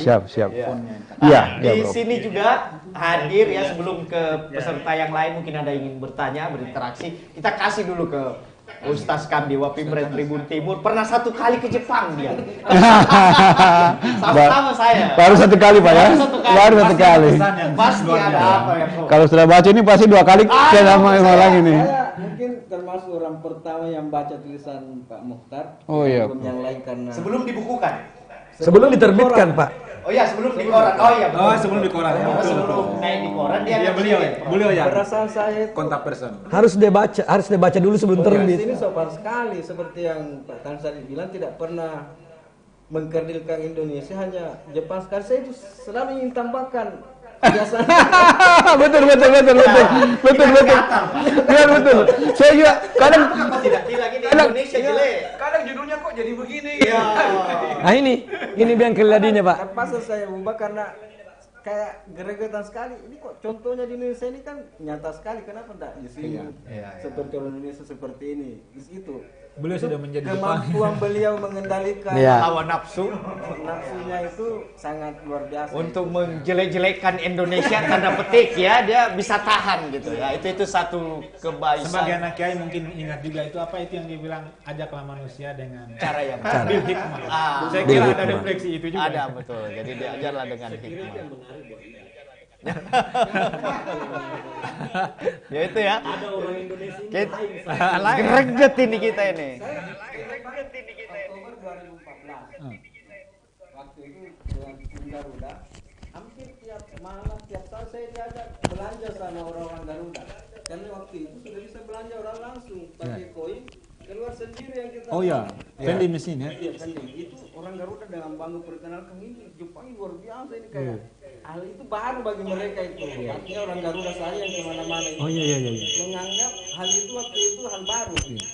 Sampai kita wartawan diajak hampir tiap saat belanja di traktir makan di situ. Dan kalau kita belanja di Jepang itu tidak perlu lagi ketemu dengan siapa-siapa, tinggal di pinggir jalan itu. Mesin dilayani. Pending masih. Kasih masuk uang, keluar apa yang kita ingin masuk. Di awal tadi jumlah di buku ini disebutkan vending machine atau box tempat belanja itu lebih banyak di Jepang, lebih banyak dari jumlah penduduk. Nah, kita baru tahu mungkin sudah di supermarket masih ada vending machine lagi. Semua minuman, nasi, ikan, bahkan payung. Jadi bisa jadi, saya coba tanya, semua ada katanya. Saya bilang kalau istri juga bisa. Oke, sebelum kita pindah, ini sudah hampir 1 jam lebih, tak terasa ya, tempat kita mulai. Mungkin dari sini ada yang mau bertanya, menambahkan gitu. Ada mungkin? Atau ya silakan. Oke, terima kasih. Assalamualaikum. Pak, perkenalkan dulu Pak. Iya. Saya Pandi. Sebenarnya saya dengan Pak Sul dipanggil ke sini. Iya. Kebetulan saya punya histori tahun 96 sama-sama teman kakak di Jeneponto. Oh ya. Sama-sama kuliah. Kita dari fakultas. Saya dari Fakultas Perikanan Kelautan. Oh, sama Pak Andi. Iya. Pak. Sama adiknya beliau. Oh, Pak Sul Ikan. Iya. Ya, terus Terus saya satu lokasi di KKN di Jeneponto dengan di kecamatan apa itu, Pak? Kecamatan Kela. Oke, ya. Daerah subur itu. Daerah subur Kela, tapi desanya daerah kering. Oh, ya. Jadi saya Bendungan, Pak. sama tidur selama hampir 3 bulan di kamar yang sama. Oh, laki-laki sama-sama tidur. Ada istrinya. Ya. Satu kamar. Iya. Sehingga saya punya kedekatan emosional dengan beliau. Sebelum siapa namanya Pak? Oh sorry, Fandi. Pak lengkapnya? Afandi Muhammad. Afandi Muhammad. Jadi kalau wartawan itu harus jelas. Banyak nama Fandi, tapi Afandi Muhammad teman saya. Ya, silakan. Jadi beliau pertemanan kami tidak pernah putus sejak dari KKN tadi itu, malah sejak di Jepang selalu dikomunikasi. Setelah tiba di Indonesia di Makassar, saya diajak untuk ketemu, jadi tidak pernah ada yang berubah. Oh, dari beliau? Dari beliau. Apa yang tidak berubah Pak? Gagahnya, pikirannya, komitmennya, atau apanya? Masih tetap seperti ya dulu. Banyak hal. Banyak hal yang tidak berubah. Yang jelas masih tetap gagah. Dulu waktu KKN jadi idola juga. Dia bilang. Berarti kalau begitu Bu, kalau begitu Ibu jangan izinkan reuni Bapak. Dibahas mengenai buku ini, saya kebetulan dalam pekerjaan pernah berhubungan dengan pihak Jepang, orang Jepang. Saya satu mobil sampai sekarang juga di bidang Jepang, perikanan. bidang perusahaan pengolahan ekspor. Saya minta izin untuk salat. Dan dia sangat menghargai sekali. Setelah saya salat, malah dia bilang kalau waktunya salat, tolong sampaikan saya, kita berhenti. Padahal itu adalah level-level sajo, direktur, komisaris dan semua, dan sangat menghargai. Silakan dah salat. Malah dia bilang, Fandi, kalau saya kembali ke Indonesia, saya cemburu sama kau, kenapa bisa ketemu Tuhanmu? Saya akan bawa juga peralatan sembahyang sholat saya. Pada saat kau sembahyang, saya akan mengingat Tuhan saya di luar. Wow. Ya itu. Terus yang kedua, hal kecil juga mengenai masalah kebersihan. Setiap dia merokok, puntung rokoknya itu dikasih masuk ya. Ada astray, mobile astray. Saya pernah dapat itu. Satu juga itu yang mengenai apa ya? Puasa. Saat saya puasa, dia ikut puasa juga. Jadi dia sangat menghargai, nanti dia makan pada saat saya buka puasa. Jadi cukup banyak kesan-kesan. Jadi apa yang disampaikan Pak Sukuli tadi sangat benar sekali dengan kenyataan yang saya rasakan. Pak Sakir cerita tadi Pak di awal sebelum diskusi, ketika dia kedua kali atau pertama dia banyak menemukan halal gitu makanan. Betul, bagaimana itu? Iya. Sebenarnya tempat wisata terbaik itu ke Jepang bagi kita yang Muslim. Ini bukan karena saya Muslim. Bagi kita Muslim kalau mau keluar negeri enak di Jepang. Gampang mendapatkan makanan halal, gampang salat. Saya merasa kebersihan itu yang kita selalu tulis-tulis di Indonesia, kebersihan sebagian dari iman. Di sana tidak ada tertulis. Di sana tidak ada tertulis kebersihan bagi sebagian dari iman. Anda mau wudhu di mana saja bisa. Bersih. Diyakini bersih. Semua airnya bisa diminum. Negara maju ya. Saya pengalaman berjilbab teman Pak, ada jurnalis perempuan masuk ke ini ngambil Saya tanya di bandara langsung atau di bandara atau tempat-tempat umum tertulis piring non halal, piring halal. Tertulis di bandara dia tertulis. Sangat menghargai. Anda mau salat di kereta silakan, nggak ada yang ganggu, malah dihormati sama orang. Begitu, Prof. Biasa. Jadi tadi sempat di sini spiritualitas. Belum ada di sini saya lihat. Kenapa mereka maju? Ini saya coba Prof. Highlight dari apa yang disebutkan. Iya, Bro. Itu Jepang basisnya kan Shinto. Ya, Shinto. Itu Shinto Agama Shinto. Itu derivasi dari Buddha saya kira. Dan menarik di situ sebenarnya kalau kita cermati orang Indonesia itu memahami bahwa Tuhan hadir di mana-mana. Jadi ini ada Tuhannya, kursi ada Tuhannya. Jadi orang Jepang itu terkontrol. Tidak boleh sembarang buang sampah di toilet karena ada Tuhannya. Jadi pengawasan mereka. Kalau pengawasan istri, Pak. Artinya kalah, Pak. Pak Dansi, terlepas dari kalau dia dikonfrontasikan dengan Islam yang monoteisme, ya kan? Secara manfaat, implikasi terhadap akhlak, sama kan dirinya? Karena di Islam kan juga bahwa Tuhan itu kita ada ada Dan selalu melihat kita Selalu apapun. Nah, kita juga mestinya begitu, tapi kenapa kita tidak? Bahkan mestinya lebih dari itu, Prof. Nah, ternyata ada bagian yang saya kira perlu didalami lebih jauh. Ya. Saya kemarin, bukan suatu kebetulan, ternyata ini menjadi bahan untuk kita angkat di sini. Dia bilang begini, di Arab itu, Pak Nasri, kalau kita di Mekah, kita lihat orang-orang itu kan cenderung tidak amat tabe-tabe kan? Iya. Ini kalau kita salah dilewati. Melulu dulu. Itu ternyata dia bilang begini, karena dalam pemahaman Islam kita tidak boleh menuhankan makhluk. Ya. Jadi tidak ada itu penghormatan yang berlebih. Betul. Kepada manusia. Pada manusia. Ya. Tetapi kan dia kemudian konflik dengan, kalau kita di Sulawesi Selatan kan ada tabe-tabe. Iya. Kita tahu jamaah Indonesia itu paling sopan. Iya. Paling santun. Kalau di Apakah pertanyaannya adalah kemudian apakah itu refleksi mempertuhan? Tentu kan tidak. Betul. Jadi perlu reinterpretasi sebenarnya. Karena di dalam surah Sajadah itu kan disebutkan bahwa menukan ruh kami. Bahwa manusia ini dalam konteks Islam juga ada image Tuhan di situ yang harus dihormati. Jadi sebenarnya secara implikasi kalau memahami Islam dalam konteks seperti tadi itu, bahwa dalam diri manusia itu ada image Tuhan, artinya ruhnya Tuhan yang ditiupkan sehingga dia hidup, itu mestinya juga kita menghormati manusia kan? Tidak seperti tadi yang terlalu diekstrimkan bahwa Jepang bukan banyak masjid, tapi di sana orang tidak ekstrim mengamalkan. Jadi ajaran agama terimplikasi dalam kehidupan, akhlak, penghormatan kepada tempat ibadah, kebersihan. Di keluarga bagaimana sendiri, Pak?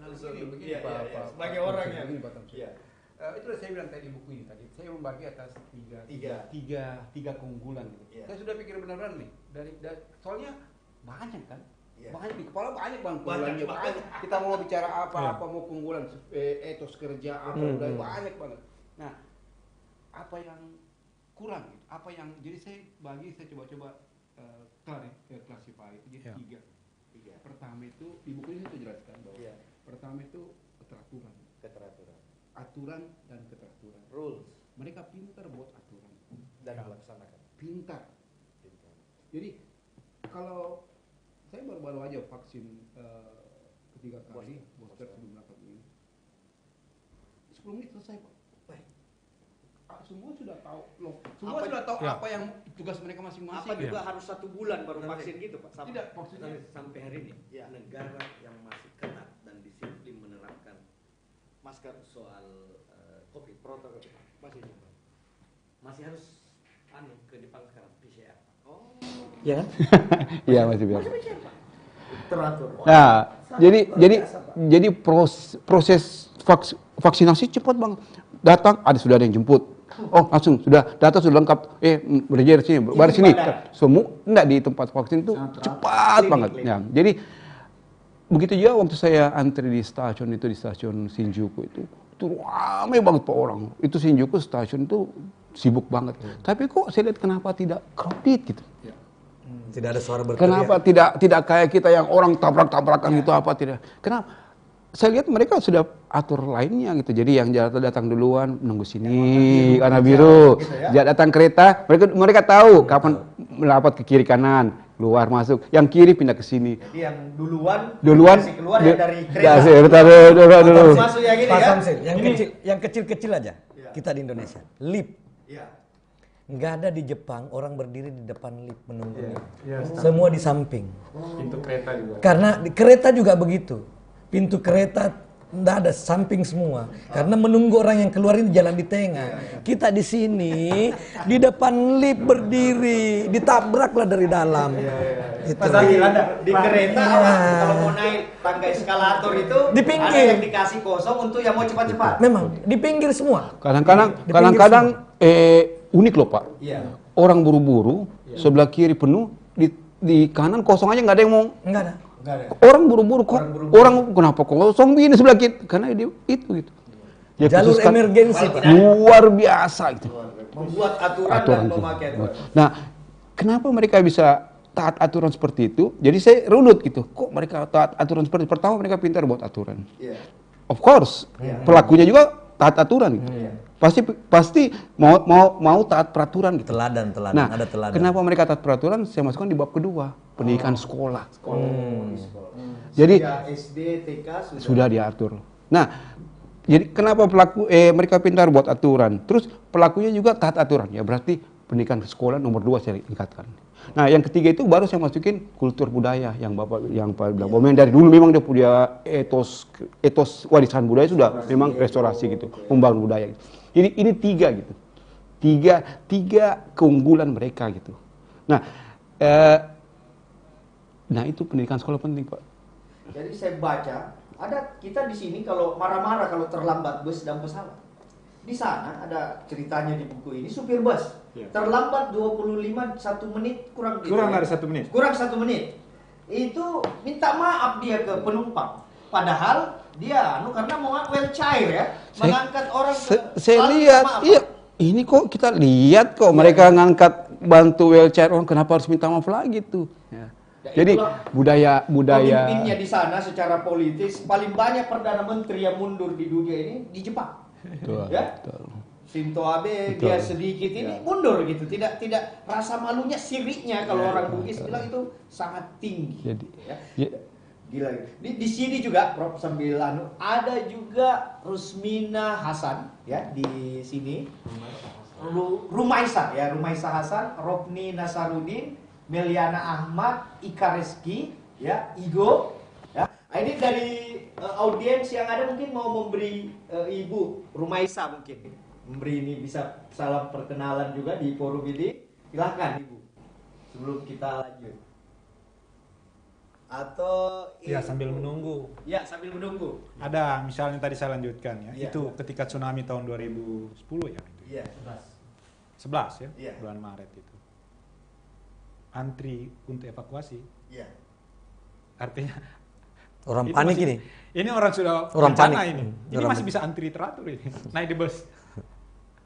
Itu kan suatu contoh yang luar biasa. Pak Sakit dia waktu bencana Pak 1-2 hari habis bencana dia sadar di Palu. Tsunami trio bencana di dunia kayaknya tidak pernah ada ya. Gempa, tsunami dan likuifaksi. Itu trio bencana di Indonesia yang jarang. Masih ada Pak, masih ada Pak, kebakaran Pak. Kebakaran. Pak. Itu bagaimana itu Pak? Disaster di sana kita bandingkan saat itu. Nggak ada yang ngurus masyarakat. Dia 1 bulan lebih Pak. Dia mengurus air saja di sana waktu itu ya. Karena dokternya itu dia bilang waktu mau dokter ini rezeki saya karena di sana dia hanya menyediakan air ya, air putih. Di seluruh Indonesia ketika ada bencana, masalah terbesar adalah air bersih. Dan itu belum terpikirkan sampai sekarang, Bro. Belum terpikir. Antri orang Pak ya. Kalau di Jepang sudah mau mati antri Pak. Ya sudah mau mati. Bayangkan. Katanya semua anak-anak di rumah harus ada ranselnya yang berisi. Di Jepang, ya ada satu cover yang memang ketika bencana itu langsung diambil pergi. Itu sudah ada semua di situ. Di rumah. Ya minimal 3 hari, kebutuhan 3 hari atau 1 minggu. Jadi ada pakaian, ada apa di situ. Di bab 22 kalau nggak salah tentang bencana itu. Memang mereka sudah beda level Pak. Sudah beda level. Nah ini barusan keras ini. Ini pernyataan barusan keras ini Bro. Memang kita harus akui. Persiapan mereka disaster preparation mereka luar biasa. Karena dari segi fasilitas, regulasi, dan kesiapan persiapan mereka memang jauh sebelumnya gitu. Dan sudah siap gitu. Karena mereka pikir begini, mereka sudah terbiasa, mereka sudah sering hadapi bencana besar gitu. Sudah sering angin topan lah, gempa lah, badai salju lah, macam-macam. Berarti dia tidak takut mati atau bagaimana? Saya tidak berani bahas seperti itu Pak. Saya kira saatnya kita masuk dengan kata yang tadi diulang oleh beliau. I don't want to overeat. Itu bagian tentu ada. Jadi saya sendiri ketika membaca ini ada bagian yang cukup mengejutkan. Angka bunuh diri. Betul. Nah, itu di Jepang, jangan lupa bahwa usia harapan hidup paling tinggi saya kira Jepang. 89 rata-rata 100. Jadi ketika saya postdoc di di apa namanya di Tokyo University di Kita angka hidup saya berapa? selalu 60? Bara itu untuk Bro. Yeah. itu kita akan ada kampung di situ, banyak sekali orang tuanya. Artinya kelihatan bahwa nah di situ kan ada semacam paradoks ya. Teknologi kesehatan sangat maju, usia orang sangat maju, tapi kenapa kemudian bunuh diri? Ya, Anak mudanya. bukan cuma anak muda, jadi ini kan menarik untuk ada artinya saya kira itu bagian-bagian secara implisit ingin disampaikan oleh karena tidak mau overrated ya. Tidak ingin artinya tentu ada segmen orang Indonesia yang jadi ada culture exchange. Kalau di rumah tangga beliau ini sudah terjadi culture exchange yang saya kira bisa juga menjadi satu bagian yang bisa ditulis di Ya. ya. Contoh misalnya intelektual Jepang itu juga sampai pada kesimpulan bahwa itu tadi kenapa terjadi itu salah satu yang disampaikan saya ketika saya itu pada musim-musim salju itu ada daerah Fukuyama di atasnya yang menghadap ke laut daratan Cina itu banyak orang tua di situ dan biasanya kan anak mudanya itu pergi ke kota dan ketika tumpukan salju banyak orang tua itu signifikan itu jumlah kenaikan angka bunuh diri. Artinya tadi usia harapan hidup sangat tinggi tetapi kan kita di sini sakit yang membuat kita artinya ujungnya sakit. Ini teknologi kesehatan tinggi tidak sakit-sakit. Tapi akhirnya kan dihabisi hidupnya gitu kan. Itu kan ada semacam paradoks. Yang menarik bahwa dia menilai di buku ini dia bilang karena mungkin tawaduknya ya rendah diri dia bilang saya yakin angka bunuh diri itu akan semakin kecil karena data menunjukkan semakin betul. ya. Jadi kan memang kan selama ini kita taunya bahwa Jepang itu banyak bunuh diri. Angka bunuh diri banyak banget di Jepang itu. Tapi setelah saya cek itu memang banyak tahun-tahun itu sampai 30.000 gitu, 30.000. Tapi setelah itu ada penurunan saya lihat. Jadi mereka melakukan banyak program, banyak edukasi, banyak countermeasure semua gitu untuk psikologi healing banyak gitu ya. banyak akan banyak. Berpikir bagaimana cara ini penyakit sosial ini. Ya. Jadi sedikit-sedikit mulai turun. Tapi saya lihat datanya terakhir itu setelah COVID sedikit naik lagi. Gitu. Naik lagi.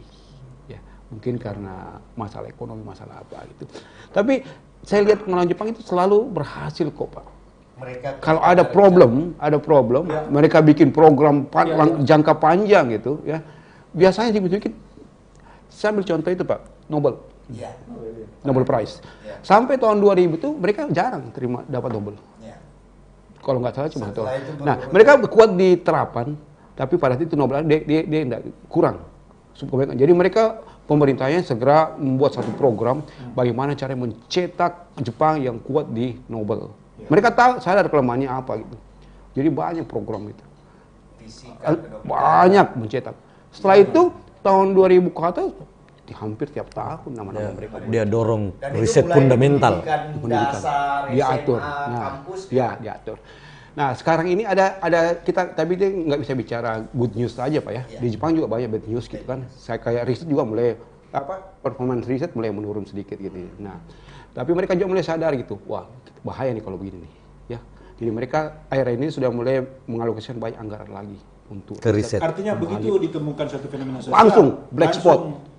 Gerakan nasional. Betul. Sama dengan saya kira kita tahu kan pemain bola. Dulu Ricky Aku pernah main di sana kan. Tahun-tahun 50-an rekor pertemuan Jepang itu mereka belum apa-apa. Tapi negara Asia yang rutin masuk Piala Dunia sejak Nakata itu kan Jepang. Kita malah belum pernah masuk Piala Dunia. Saya terakhir baca Ikigai. Ada orang yang bilang Ikigai ya di satu desa di Okinawa. Bagaimana orang tuanya rata-rata di atas 100 tahun. Sehat, bahagia, karena menerapkan hidup yang paling sederhana, banyak senyum. Ternyata di sana, banyak senyum, angka air, makan bukan dengan makanan yang dimasak, tapi makanan alami. Ya. Susi. Pokoknya enggak, bukan seperti fast food atau tidak dia. Dan di sana tidak ada bosannya. Permintaan di Indonesia, rumah-rumah kampung, ya rumah kayu, terus kehidup balik ke desa, mungkin dia ingin menerapkan itu bahwa originalitas kehidupan itu akan memberi kebahagiaan dan spiritualis itu ya. Itu yang kita rasakan. Pak Sakir, dari sisi industri apa lagi yang kita Riset dimu carilah pembimbing yang pernah sekolah di Jepang. Banyak orang yang itu beasiswa. Kalau mau rasakan 3 tadi yang dicerita. Ya. Masuk. Datang. Iya, Masih jomblo. Disiplin, mau keteraturannya, mau disiplin. Cari pembimbing orang Jepang. Saya waktu S2 pembimbing saya orang Jepang, alumni Jepang. Oh, betul ya, kalau dia rapat tidak banyak rapat katanya gitu. Pak ya, Bapak kerja. Betul ya, hanya 1 kali rapat lama selesai kemudian dilaksanakan. Betul begitu, Pak? Nggak suka terlalu lama diskusi. Saya nggak berani bicara begitu, Pak. Oh. Karena mereka itu prosedural orangnya gitu ya. Prosedural. Jadi SOP-nya saja. Jadi biasanya itu pengambilan keputusan itu berjenjang gitu. Etika ya dari bawah kepala bagian dulu, tanda tangan, baru naik ke manajer, tanda tangan. Administratif. Jadi supaya keputusan tidak liar gitu. Keputusan tidak ada, semua bisa bertanggung jawab gitu. Ya.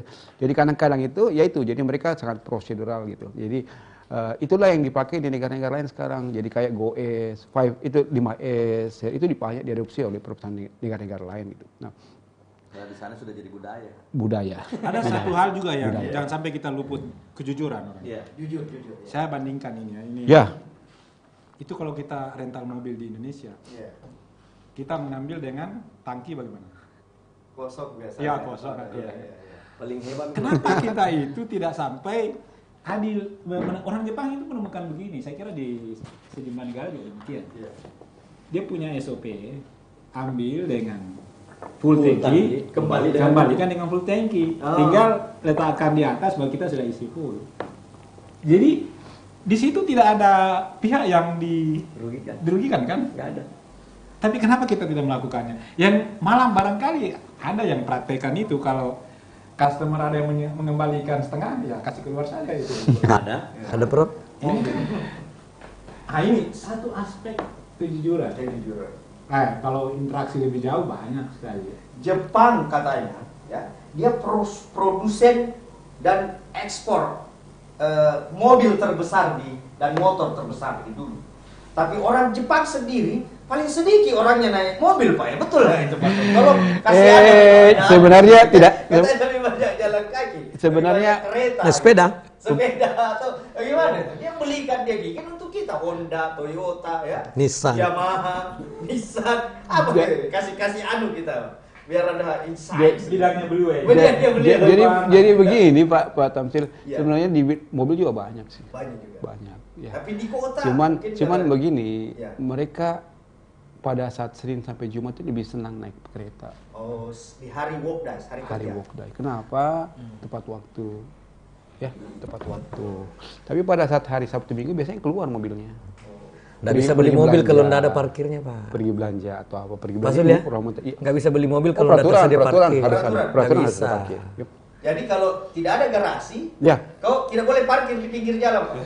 Kalau di Indonesia ini kan di lorong-lorong sumber pertengkaran terakhir berita. Parkir jadi garasi namanya. Mungkin Pak Pandi yang tahu nih ya Pak Pandi. Jadi katanya sumber pertengkaran di kota urban sekarang di Indonesia. Kalau nggak ada garasinya harus punya langganan parkir berbayar, Pak. Gitu, Pak. Kita sendiri ada mobil, tapi ada. Tapi saya juga yakin, Pak. Indonesia susah dengan menuju. Ini mereka sekarang lagi menuju masalahnya proses transisi menuju ke situ. Masalahnya Pak, Jepang juga tahun 1964 Shinkansen. Ya, itu Shinkansen pertama di dunia. Jadi high speed train itu pertama di dunia, itu Shinkansen 1600. Itu lahir pada saat Olimpiade Tokyo. Nah, setelah lahir Shinkansen itu akhirnya semakin banyak infrastruktur transportasi melebar gitu. Itu awalnya. Jadi dulu orang juga senang baik juga naik mobil. Ternyata naik kereta lebih enak, lebih tepat waktu. Nah, pemerintah juga lebih banyak menyediakan fasilitas-fasilitas di sekitar stasiun. Jadi memusat semua di stasiun. Jadi terkoneksi semua. Semua pusat aktivitas terpusat di sini. Dan mobil penyuplai kita dari stasiun nih, kita mau ke rumah atau ke kantor. Ada lagi yang putar. Ada supply. Yang biasanya dari rumah ke stasiun itu naik sepeda. Jalan kaki di bawah. Jadi fungsinya gitu. Di bawah tanah. Masuk ada sepeda yang dari stasiun ke rumah berapa jaraknya tuh? Saya itu pas di tengah 2 stasiun, satu itu sekitar 10 menit jalan kaki, satu sekitar 11 menit. Tapi easy going aja, enak gitu. Pagi-pagi gitu. Jadi Sudah berapa tahun Pak itu? Kalau di sini hanya selebritis orang kaya yang naik sepeda Pak. Ya, itu karena jadi lifestyle. Kalau di sana kebutuhan hidup. Ya, kalau kau tidak naik di sepeda, sana kebutuhan, Pak. kebutuhan. Sepeda itu Di sini bukan kalau di sini keinginan. bukan Pak. sekedar lifestyle. Keinginan hidup Bukan, di sini. kalau di sana sini kebutuhan. gaya hidup. Dalam kaitannya dengan transportasi Pak Tanjung, Iya. saya tambahkan sedikit. Itu ada istilah demokrasi di transportasi. Bisa nggak bayangkan orang yang jauh rumahnya dari kantor dengan yang dekat tiba di rumah pada jam yang sama, pulang kantor. Pulang atau pergi kantor lah. Pulang kantor pada malam kita rata-rata yang pulang kantor jam 9 misalnya. Iya. Itu nanti tiba di rumah yang dekat rumahnya dari kota dengan yang jauh Sama. Masya. Kenapa? Karena yang jauh rumahnya akan naik Jalan kaki. express train. Ah, Yang ini lokal. lama itu. Lama. Ada dekat urban-urban dari Oh, dia cepat itu. Jadi itu sudah didesain sedemikian rupa jadi ini. Itu dia pintar bikin aturan, punya Pintar teknologi. punya aturan. Sekali saya tekankan mereka pintar buat aturan dan keteraturan, terus orangnya juga mau taat aturan. Tapi Pak Sul, itu bawa koper itu orang jalan kaki itu apa isinya sebenarnya? Di Jepang banyak kan orang jalan kaki sambil bawa Apa sih ya, koper. Pak? Dokumen atau uang atau? Persiapan apa itu? Banyak sih kalau kita jalan bawah tanah itu di kereta, orang semua bawa koper. Di Tokyo ini Tidak, kelihatan. karena memang Jalan cepat Pak. Shinkansen itu Pak, dia mengkoneksi kota by kota gitu. Jadi kalau misalnya kita mau jalan dari Jakarta ke Bali, ke Bali itu kan mereka harus mereka naik ke Shinkansen aja 1 jam gitu. Jadi memang apa ya? Kadang ada orang yang bekerja di daerah sini, provinsi lain, tinggalnya di provinsi lain gitu. Jadi cukup 1 jam pagi sama kok seperti. Jadi berangkat dari rumah jam 6 tiba pulang gitu. Demokratisasi Jadi coba bayangkan kalau kita mau ke Palu misalnya, ini bayangkan kita orang Jepang. Kalau ke bandara itu kan proses checking, seterusnya dan seterusnya. Tunggu. Praktis naik Shinkansen. Dengan kecepatan 200 km per jam itu kan berapa gitu. Jadi tadi seperti sampaikan Pak Sul gitu. Di sini katanya kita mau ke Batu lebih cepat mau ke Sudiang ya, lebih cepat pergi ke Jakarta daripada sama-sama berangkat dari pantai Rosario. Satu mau ke Jakarta, satu mau ke Sudiang. Lebih cepat, hampir sama waktunya Pak. Tiba ke Jakarta kan naik pesawat 1 jam saja. Sudah tiba. Di sini ke Sudiang 1 jam juga kita. Demokratisasi juga. Pertama kali saya mau naik Shinkansen Pak, saya mau buktikan bahwa betul kayak ini tepat waktu. Jadi saya tunggu tiketku dan Itu detik betul. nggak ada lepasnya Pak. Faktual. Tapi saya nggak pernah pesimis Pak. Indonesia suatu saat menuju ke sana gitu. Kita sedang menuju ke sana gitu. Yang penting jangan sekedar pintar membuat fasilitas. Saya setuju dengan apa yang tidak boleh pesimis karena saya kira di antara kita ini kita mengamati dulu ketika tahun-tahun berapa itu berkendara di jalan itu kan klakson itu berbunyi-bunyi. Sekarang sudah mulai berkurang. Sedikit demi sedikit mulai beradaptasi. Antri kita sudah mulai juga. Saya melihatnya mungkin di Jepang Prof. Ya. Infrastruktur yang juga salah satu yang merubah perilaku. Ya. Jadi pemerintahnya membangun infrastruktur sekaligus merubah perilaku warganya. Kalau kita membangun sesuai selera pemerintahnya, bukan kebutuhan rakyatnya. Jadi apapun kita bangun tidak mampu merubah perilaku masyarakat kita karena selera pemimpinnya yang Itu yang saya sebut Pak Zakir. Negeri ini masih dalam lingkup politically hijack country. Jadi dalam selalu Politik masih panglima. itu tadi ceritanya Pak Sul kan semua kan apa kebutuhan masyarakatnya dibikinkan. Kebutuhan masyarakatnya jalan kaki, paling enak jalan kaki bawah tanah, kasih pindah-pindah stasiun. Kebutuhan masyarakatnya naik sepeda, trek sepedanya Pak lebih besar dibanding mobil Pak. Ini sudah ini masih ada waktu kita kalau 2 jam ya sebenarnya kita nggak kasih batas waktu tapi ada baiknya maghrib hampir 20 menit lagi sebelum kata-kata terakhir ini Pak ya. Sebelum kita apa yang jadi begini kita Pak. berharap tulis di Tribun tetap lanjut Pak tapi nilai value yang akan kita bagi untuk publik tentang Jepang ya di sini yang bisa diterapkan apa? Silakan. Jadi begini Pak. Jadi saya kan udah lama tinggal di sana Pak ya. Kadang-kadang itu kita kalau sudah lama itu sampai di bottomnya itu kita terasa gitu. Ya, bottomnya itu bagaimana sih Jepang itu seperti. Saya rasakan kelebihan kekurangan ada, banyak banget. Jadi tidak semua serba bagus gitu Jepang itu, banyak negatif saya rasakan gitu. Nah, tujuan saya buku ini tuh cuman sekedar untuk bagaimana menceritakan sisi unggul mereka gitu. Apa yang membuat mereka beda aja gitu Pak ya. Apa yang membuat mereka beda gitu.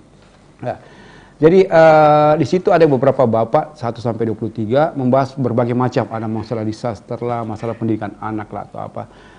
Silakan kalau tertarik coba baca-baca deh ya. Mudah-mudahan bisa menginspirasi gitu. Ini juga akan disediakan dalam bentuk PDF e-book ya, bisa di-download nanti. Akan kita sediakan. Siap. Nah, jadi seperti yang kita bilang, ini ada salah satu penulisnya ya, itu Associate Professor di Keio University Jepang,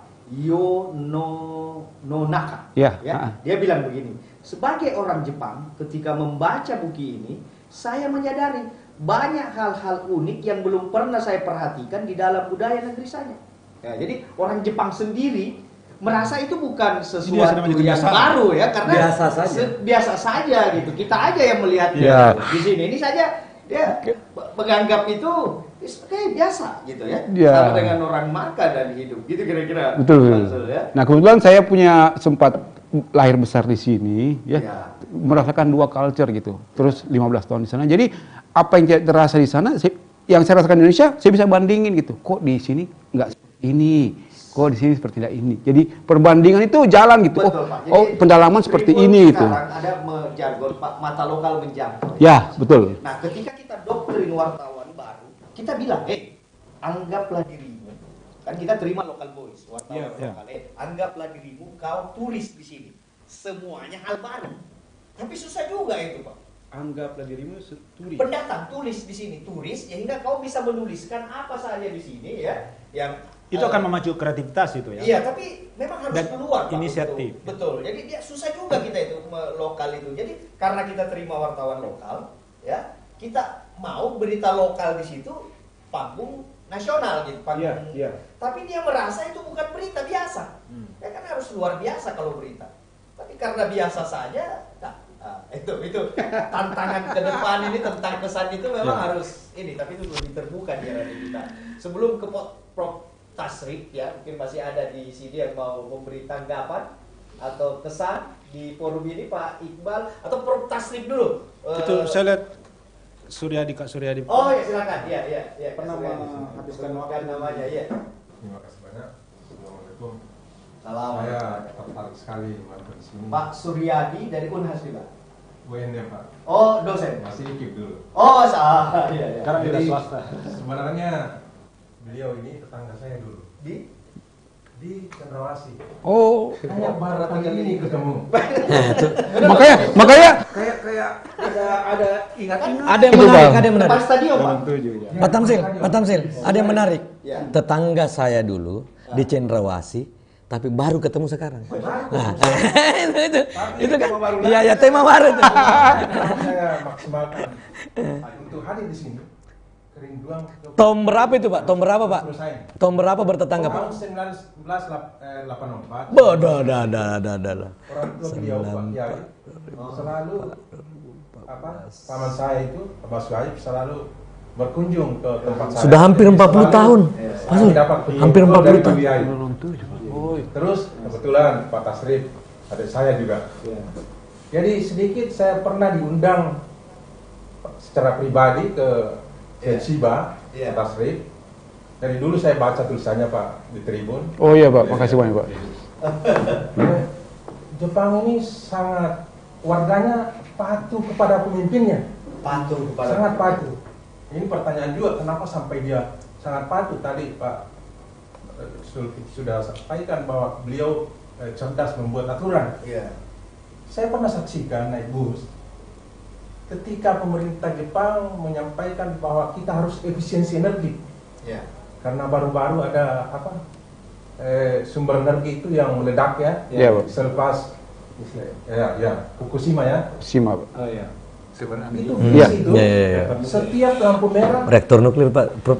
Iya, karena besi. kira-kira memakan beberapa menit itu bis berhenti, dia matikan mesinnya. Dia matikan mesinnya. Betul-betul dia patuh. Kita di sini masker aja harus ada rahasia masker. Padahal pemerintah kita, menteri, semua yang terkait menganjurkan, ayo warga dalam rangka protokol kesehatan kita pakai masker. Iya, karena yang menganjurkan tidak pakai masker jadi. Tapi pertanyaan saya, kenapa mereka sangat patuh kepada prinsipnya?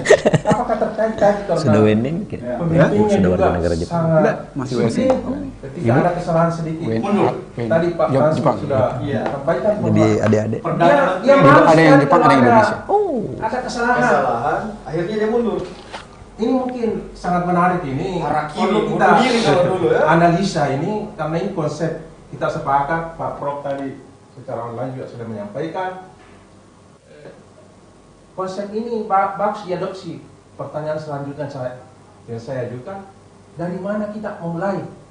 Apakah pemimpin harus memulai dari atas? Kita mulai dari lembaga pendidikan, TK, SD, SMP. Ini juga harus selalu runtut kurikulum. Biasanya saya lihat ada sekolah unggulan SD, masuk SMP tidak masuk di unggulan, kan putus. Selesai di SMP di unggulan, tidak masuk di SMA di unggulan. Ada SMA dalam, Pak. Jadi dari dasar harus pendidikan. Harus memulai dari mana? Ya, jadi pertanyaan dasarnya memulai dari mana? Ada dua tadi ya, Pak. Jadi Menarik, rahasianya kenapa warganya sangat patuh kepada pemimpinnya. Yang kedua, kalau Indonesia mau memulai harus dari mana? Nah, ini Pak Tasrif, Pak Zul atau Pak Sakir memberi jawabannya. Saya ingin ya. Iya. Saya kira ini apa namanya Melayu lama ya. Iya. Raja Adil, Raja dipuja, Raja Zalim, Raja disangga. Fenomena Jepang, Raja Zalim, Raja mundur. Jadi yang eksis dalam dasar pemerintah itu adalah orang yang konsisten. Dan karena itu dia rakyat dia di situ otomatis karena kalau dia di situ berarti dia masih konsisten. Kalau kita barangkali kita tidak tahu apa kita masih amanah atau tidak. Kalau ditarik ke dalil yang ada di ajaran Islam, Abu Bakar bilang, taatlah kepadaku selama aku taat kepada Allah dan Rasulnya. Jadi itu tadi Kenapa patuh, Pak? Dari Pak Zul sendiri sebelum Pak. Kenapa mereka itu? Kalau saya patuh? sedikit beda Pak, pandangan saya itu. Saya kenapa ya? Saya pernah bicara sama beberapa orang Jepang, kok kalian sih ada begini kok tidak protes? Ya, ada masalah begini tidak protes. Ini kan masalah negara kan. Jawabannya singkat aja Pak. Urusan negara saya serahin kepada pemerintah. Sambil nawatanya ya. Urusan negara kami serahkan kepada pemerintah. Kami laksanain aja. Ini tidak banyak kerasa kerusuk gitu. Ada kebijakan, demo tidak kurang gitu. Meskipun kebijakan itu terlalu masih istilahnya kontroversial atau apa itu kurang banyak karena mereka pikir pemerintah yang atur. Nanti akan selesai sendiri. Ya, kami lain lagi punya tugas gitu. Karena apa yang mau diprotes kira-kira maaf ini kita pernah ke sana ya pemimpinnya patuh dia jalani tidak ada keluhan. Yang keluhan ini kalau dari sisi politik pemimpin yang partai-partai saja kayaknya di Jepang ya ada 4 partai di sana. Ya, meskipun ada beberapa partai Pak ya. Yang penguasa sekarang partai itu Jiminto ya. Jiminto namanya. Jiminto. Tidak ada mungkin orang Jepang apolitis gitu. Kenapa? Ya hajat kehidupannya, kesejahteraan rakyat sudah terpenuhi semua gitu ya. Bisa jadi gitu ya, tidak ada lagi kebutuhan dasar tidak menjadi masalah. Apa yang mau diprotes saluran air? Artinya mahasiswa tidak harus bereaksi. Karena sesungguhnya kewajiban reaksi mahasiswa itu akibat pemerintahan yang kita di Indonesia bereaksi mahasiswa karena ada ketidakberesan. Di sana saya kira parlemen juga jalan. Jadi saya pernah melihat perbaikan jalan aspal Pak. Di Jepang. Malam-malam. Kita di sini kan suka perbaiki jalan siang-siang. Ya macet lah Pak.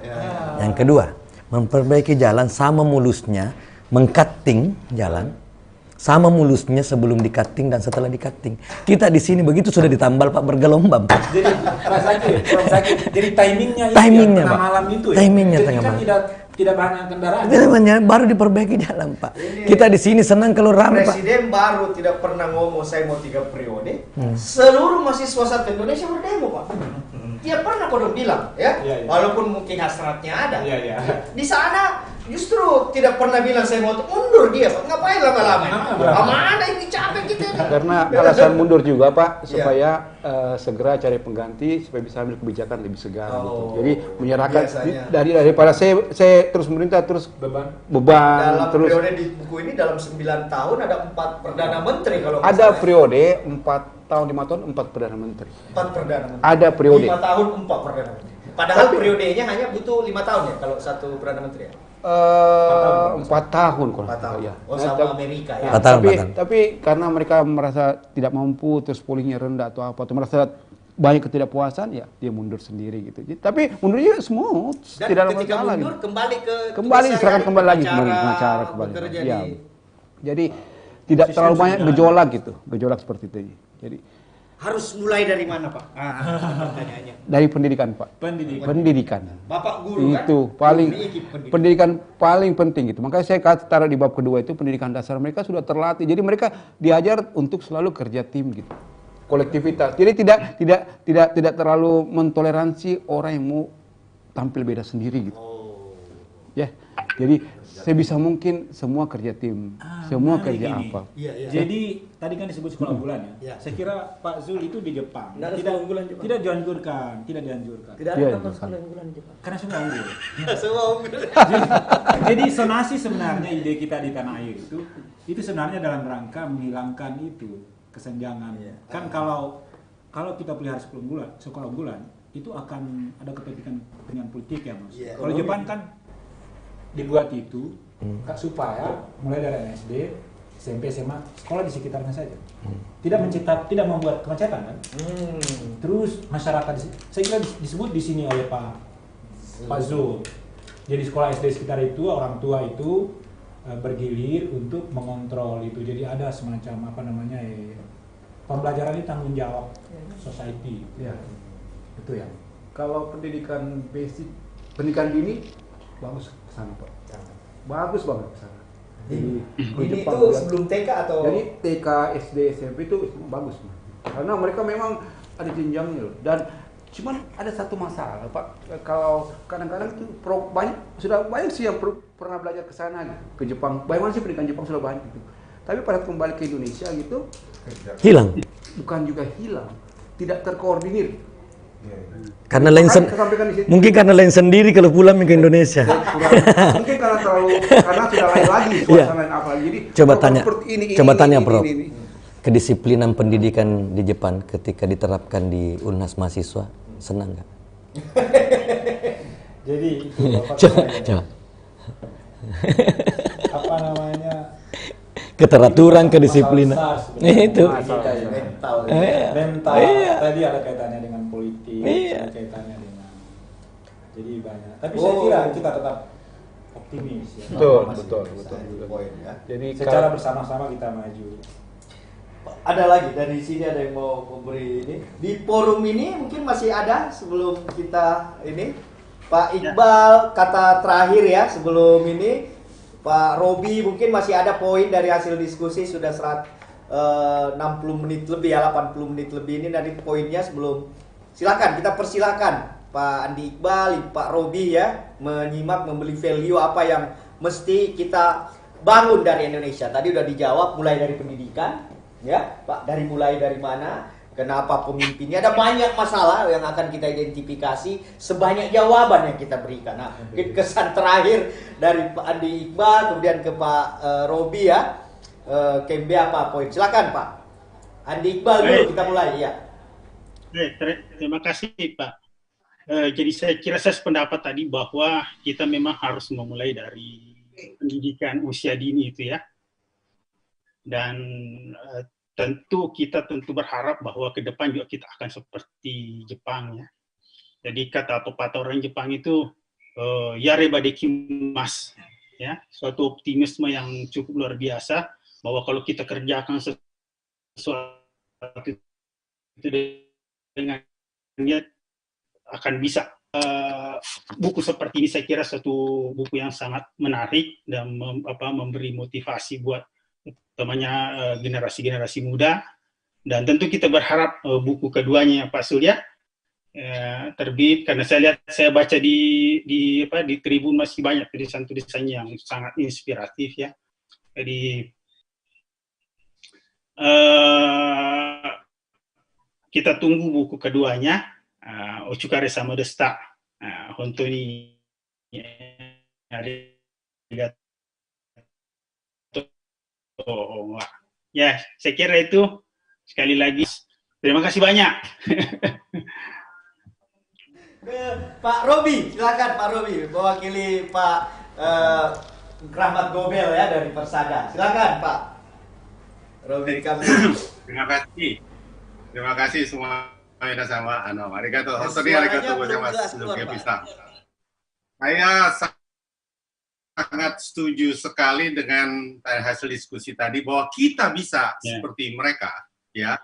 Dan itu dimulai dari pendidikan, karena mulai dari pendidikan kita nanti budaya nanti akan berangsur-angsur seperti Jepang lah ya, mulai dari ngantri yang disiplin dan lain-lain. Dan kedua, saya mendengar percakapan ini ya, saya teringat kampung halaman saya, kampung kelahiran saya nih. Saya lahir di Makassar, Pak.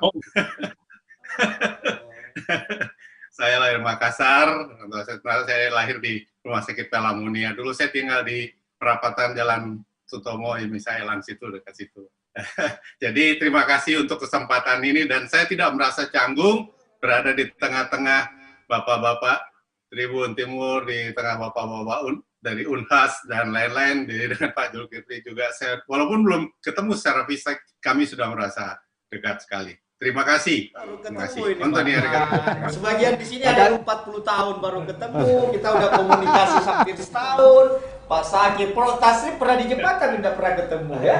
Banyak orang di sini yang tidak pernah, itulah kekuatan dari digital ya. Ini kita tidak perlu forum yang besar untuk menggelar diskusi, dan tidak perlu ditulis panjang-panjang lagi karena rekamannya sudah disimpan sama YouTube gitu ya, ada di Facebook. Anytime bisa ditonton, bisa di-share gitu ya.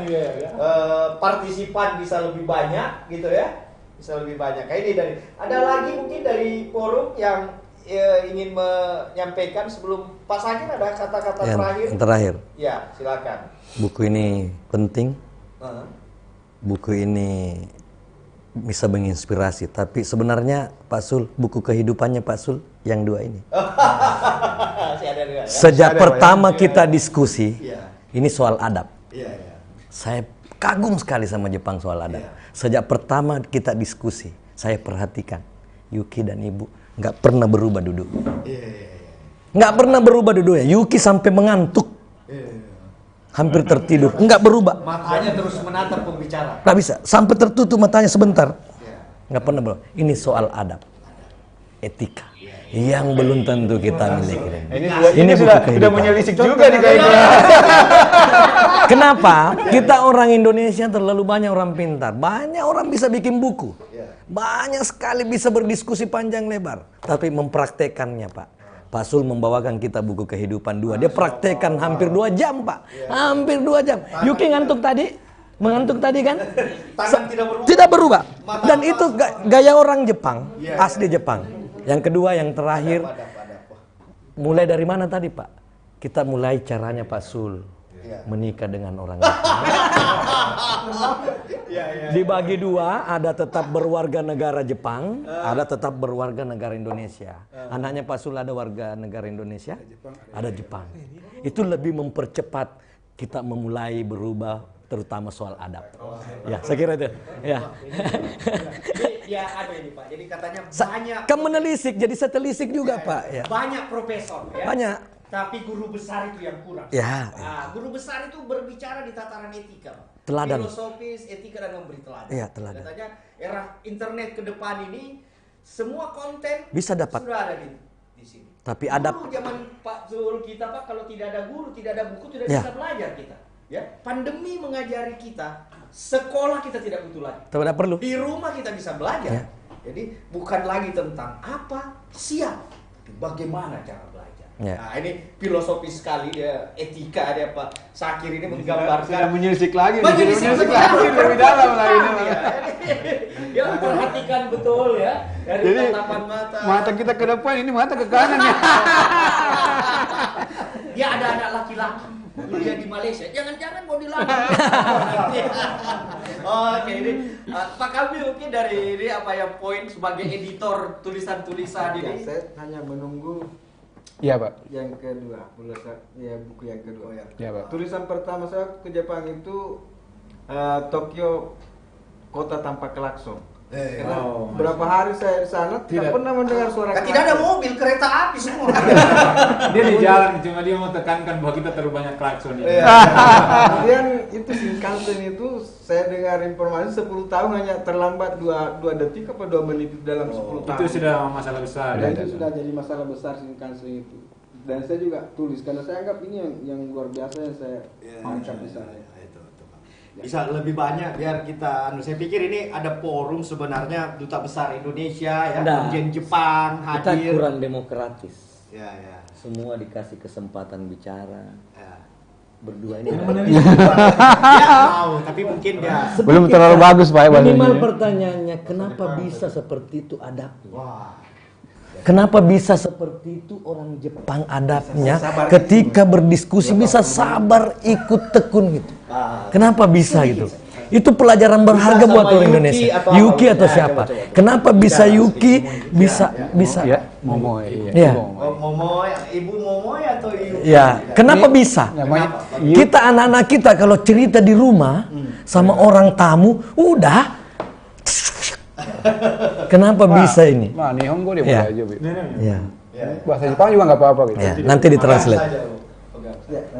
Ini pelajaran adab yang luar biasa yang saya dapat hari ini. Saat ini menyelisik lebih jauh. Lebih jauh sekali dia. Belum pemain tengah nih. Ya, dalam bahasa nanti diterjemahkan mungkin atau bahasa Indonesia ini. Ya. そうですね。いやはい。慶応大学の野中陽先生がおっしゃったように、私たちにとってはそれは普通のことです。ごく一般な Jadi 普通のこと seperti yang です。 disebut tadi Yo Nonaka-san di buku itu, yang orang Keio University. Ini adab seperti ini sudah futsu gitu, sudah biasa, normal gitu, kenormalan bagi mereka gitu. Bukan hal luar biasa gitu. Kehidupan sehari-hari. Hari-hari sudah begitu. Bukan hal biasa, jadi Sudah bagian. Dan yang gitu. luar biasa hari ini untuk pertama kalinya ada bahasa Jepang di YouTube-nya Tribun. Kenapa saya?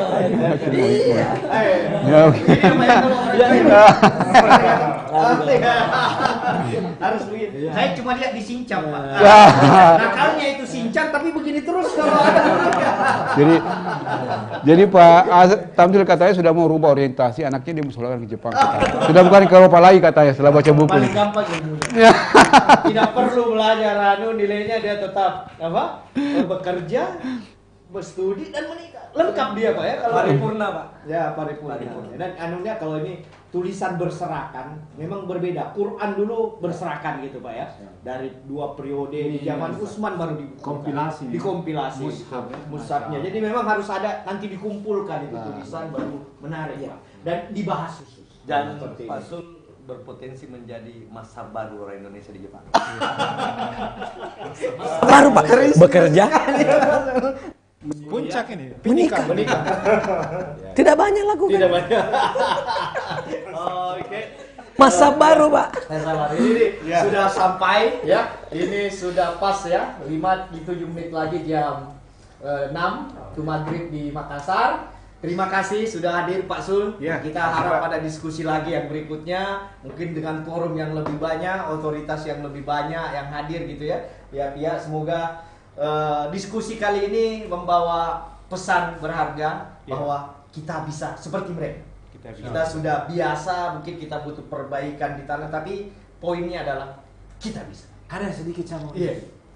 Tahun saya lihat di Tokyo Tower itu, menyambut Tokyo Olympic. Iya. Ada tulisan di situ, mungkin Pak Sul pernah. Nihon Dakara. DQ. Oh. Apa itu? Nihon Dakar Dekyu itu maksudnya seperti Pak. Jepang, karena kita Jepang bisa gitu. Oh. Nah sekarang saya mau definisikan sedikit. Artinya dia Bilang bro. Dia aku mau kehebatan negara lain. Ini yang menarik. Apa bro? Apa tadi? Ini Nihon Dakar DQ. Oh. Nihon Dakar. Tokyo Olimpik ya. Iya. Tahun berapa? 2020. Hari ini kita perlu definisikan. Lintasan yang ketika itu masuk dalam pikiran saya. Ya. Insya Allah. Tapi kalau tidak dikehendaki oleh yang kuasa, tidak jadi. Ya. Kenapa kemudian terjadi pandemi? Iya. Ya. Apa yang saya mau sampaikan? Itu lintasan pikiran ketika itu mewujud.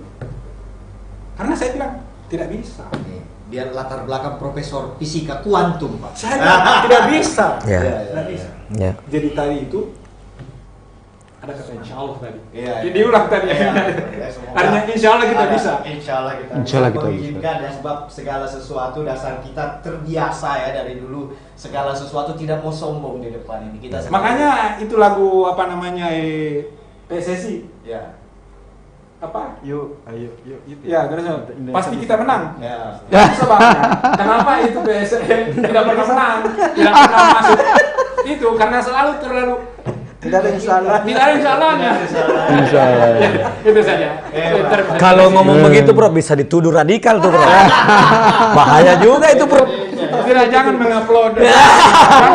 Jangan apa namanya mama itu. Ya, diskusi ini kita tutup. Kita berharap ini bukan akhir dari sebuah diskusi. Masih banyak tulisan. Ini baru 26 tulisan di buku ini. Iya. Kalau sejak 4 tahun tiap minggu ya mungkin sudah ada usia kehamilan perempuan 9 bulan 63 berarti 200-an ada 200 lebih tulisan baru 23. Bisa jadi mungkin diterjemahkan juga dalam bahasa Jepang. Ada permintaan seperti itu Pak. Terjemahkan dalam bahasa Inggris akan dibagi ke.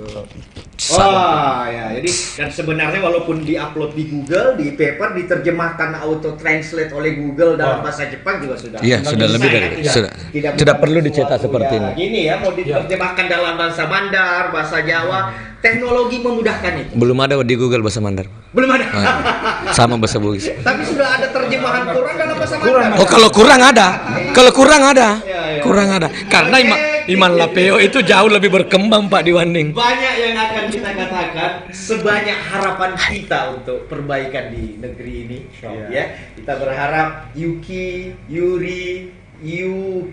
saudara-saudaranya yang lain masih mau kesini dan mengundang kita ke sana nanti tidur di rumahnya biar bisa lihat bagaimana Jepang. Bisa juga menyelisik Pak ya. Menyelisik. Assalamualaikum warahmatullahi wabarakatuh. Waalaikumsalam warahmatullahi wabarakatuh. 2 jam.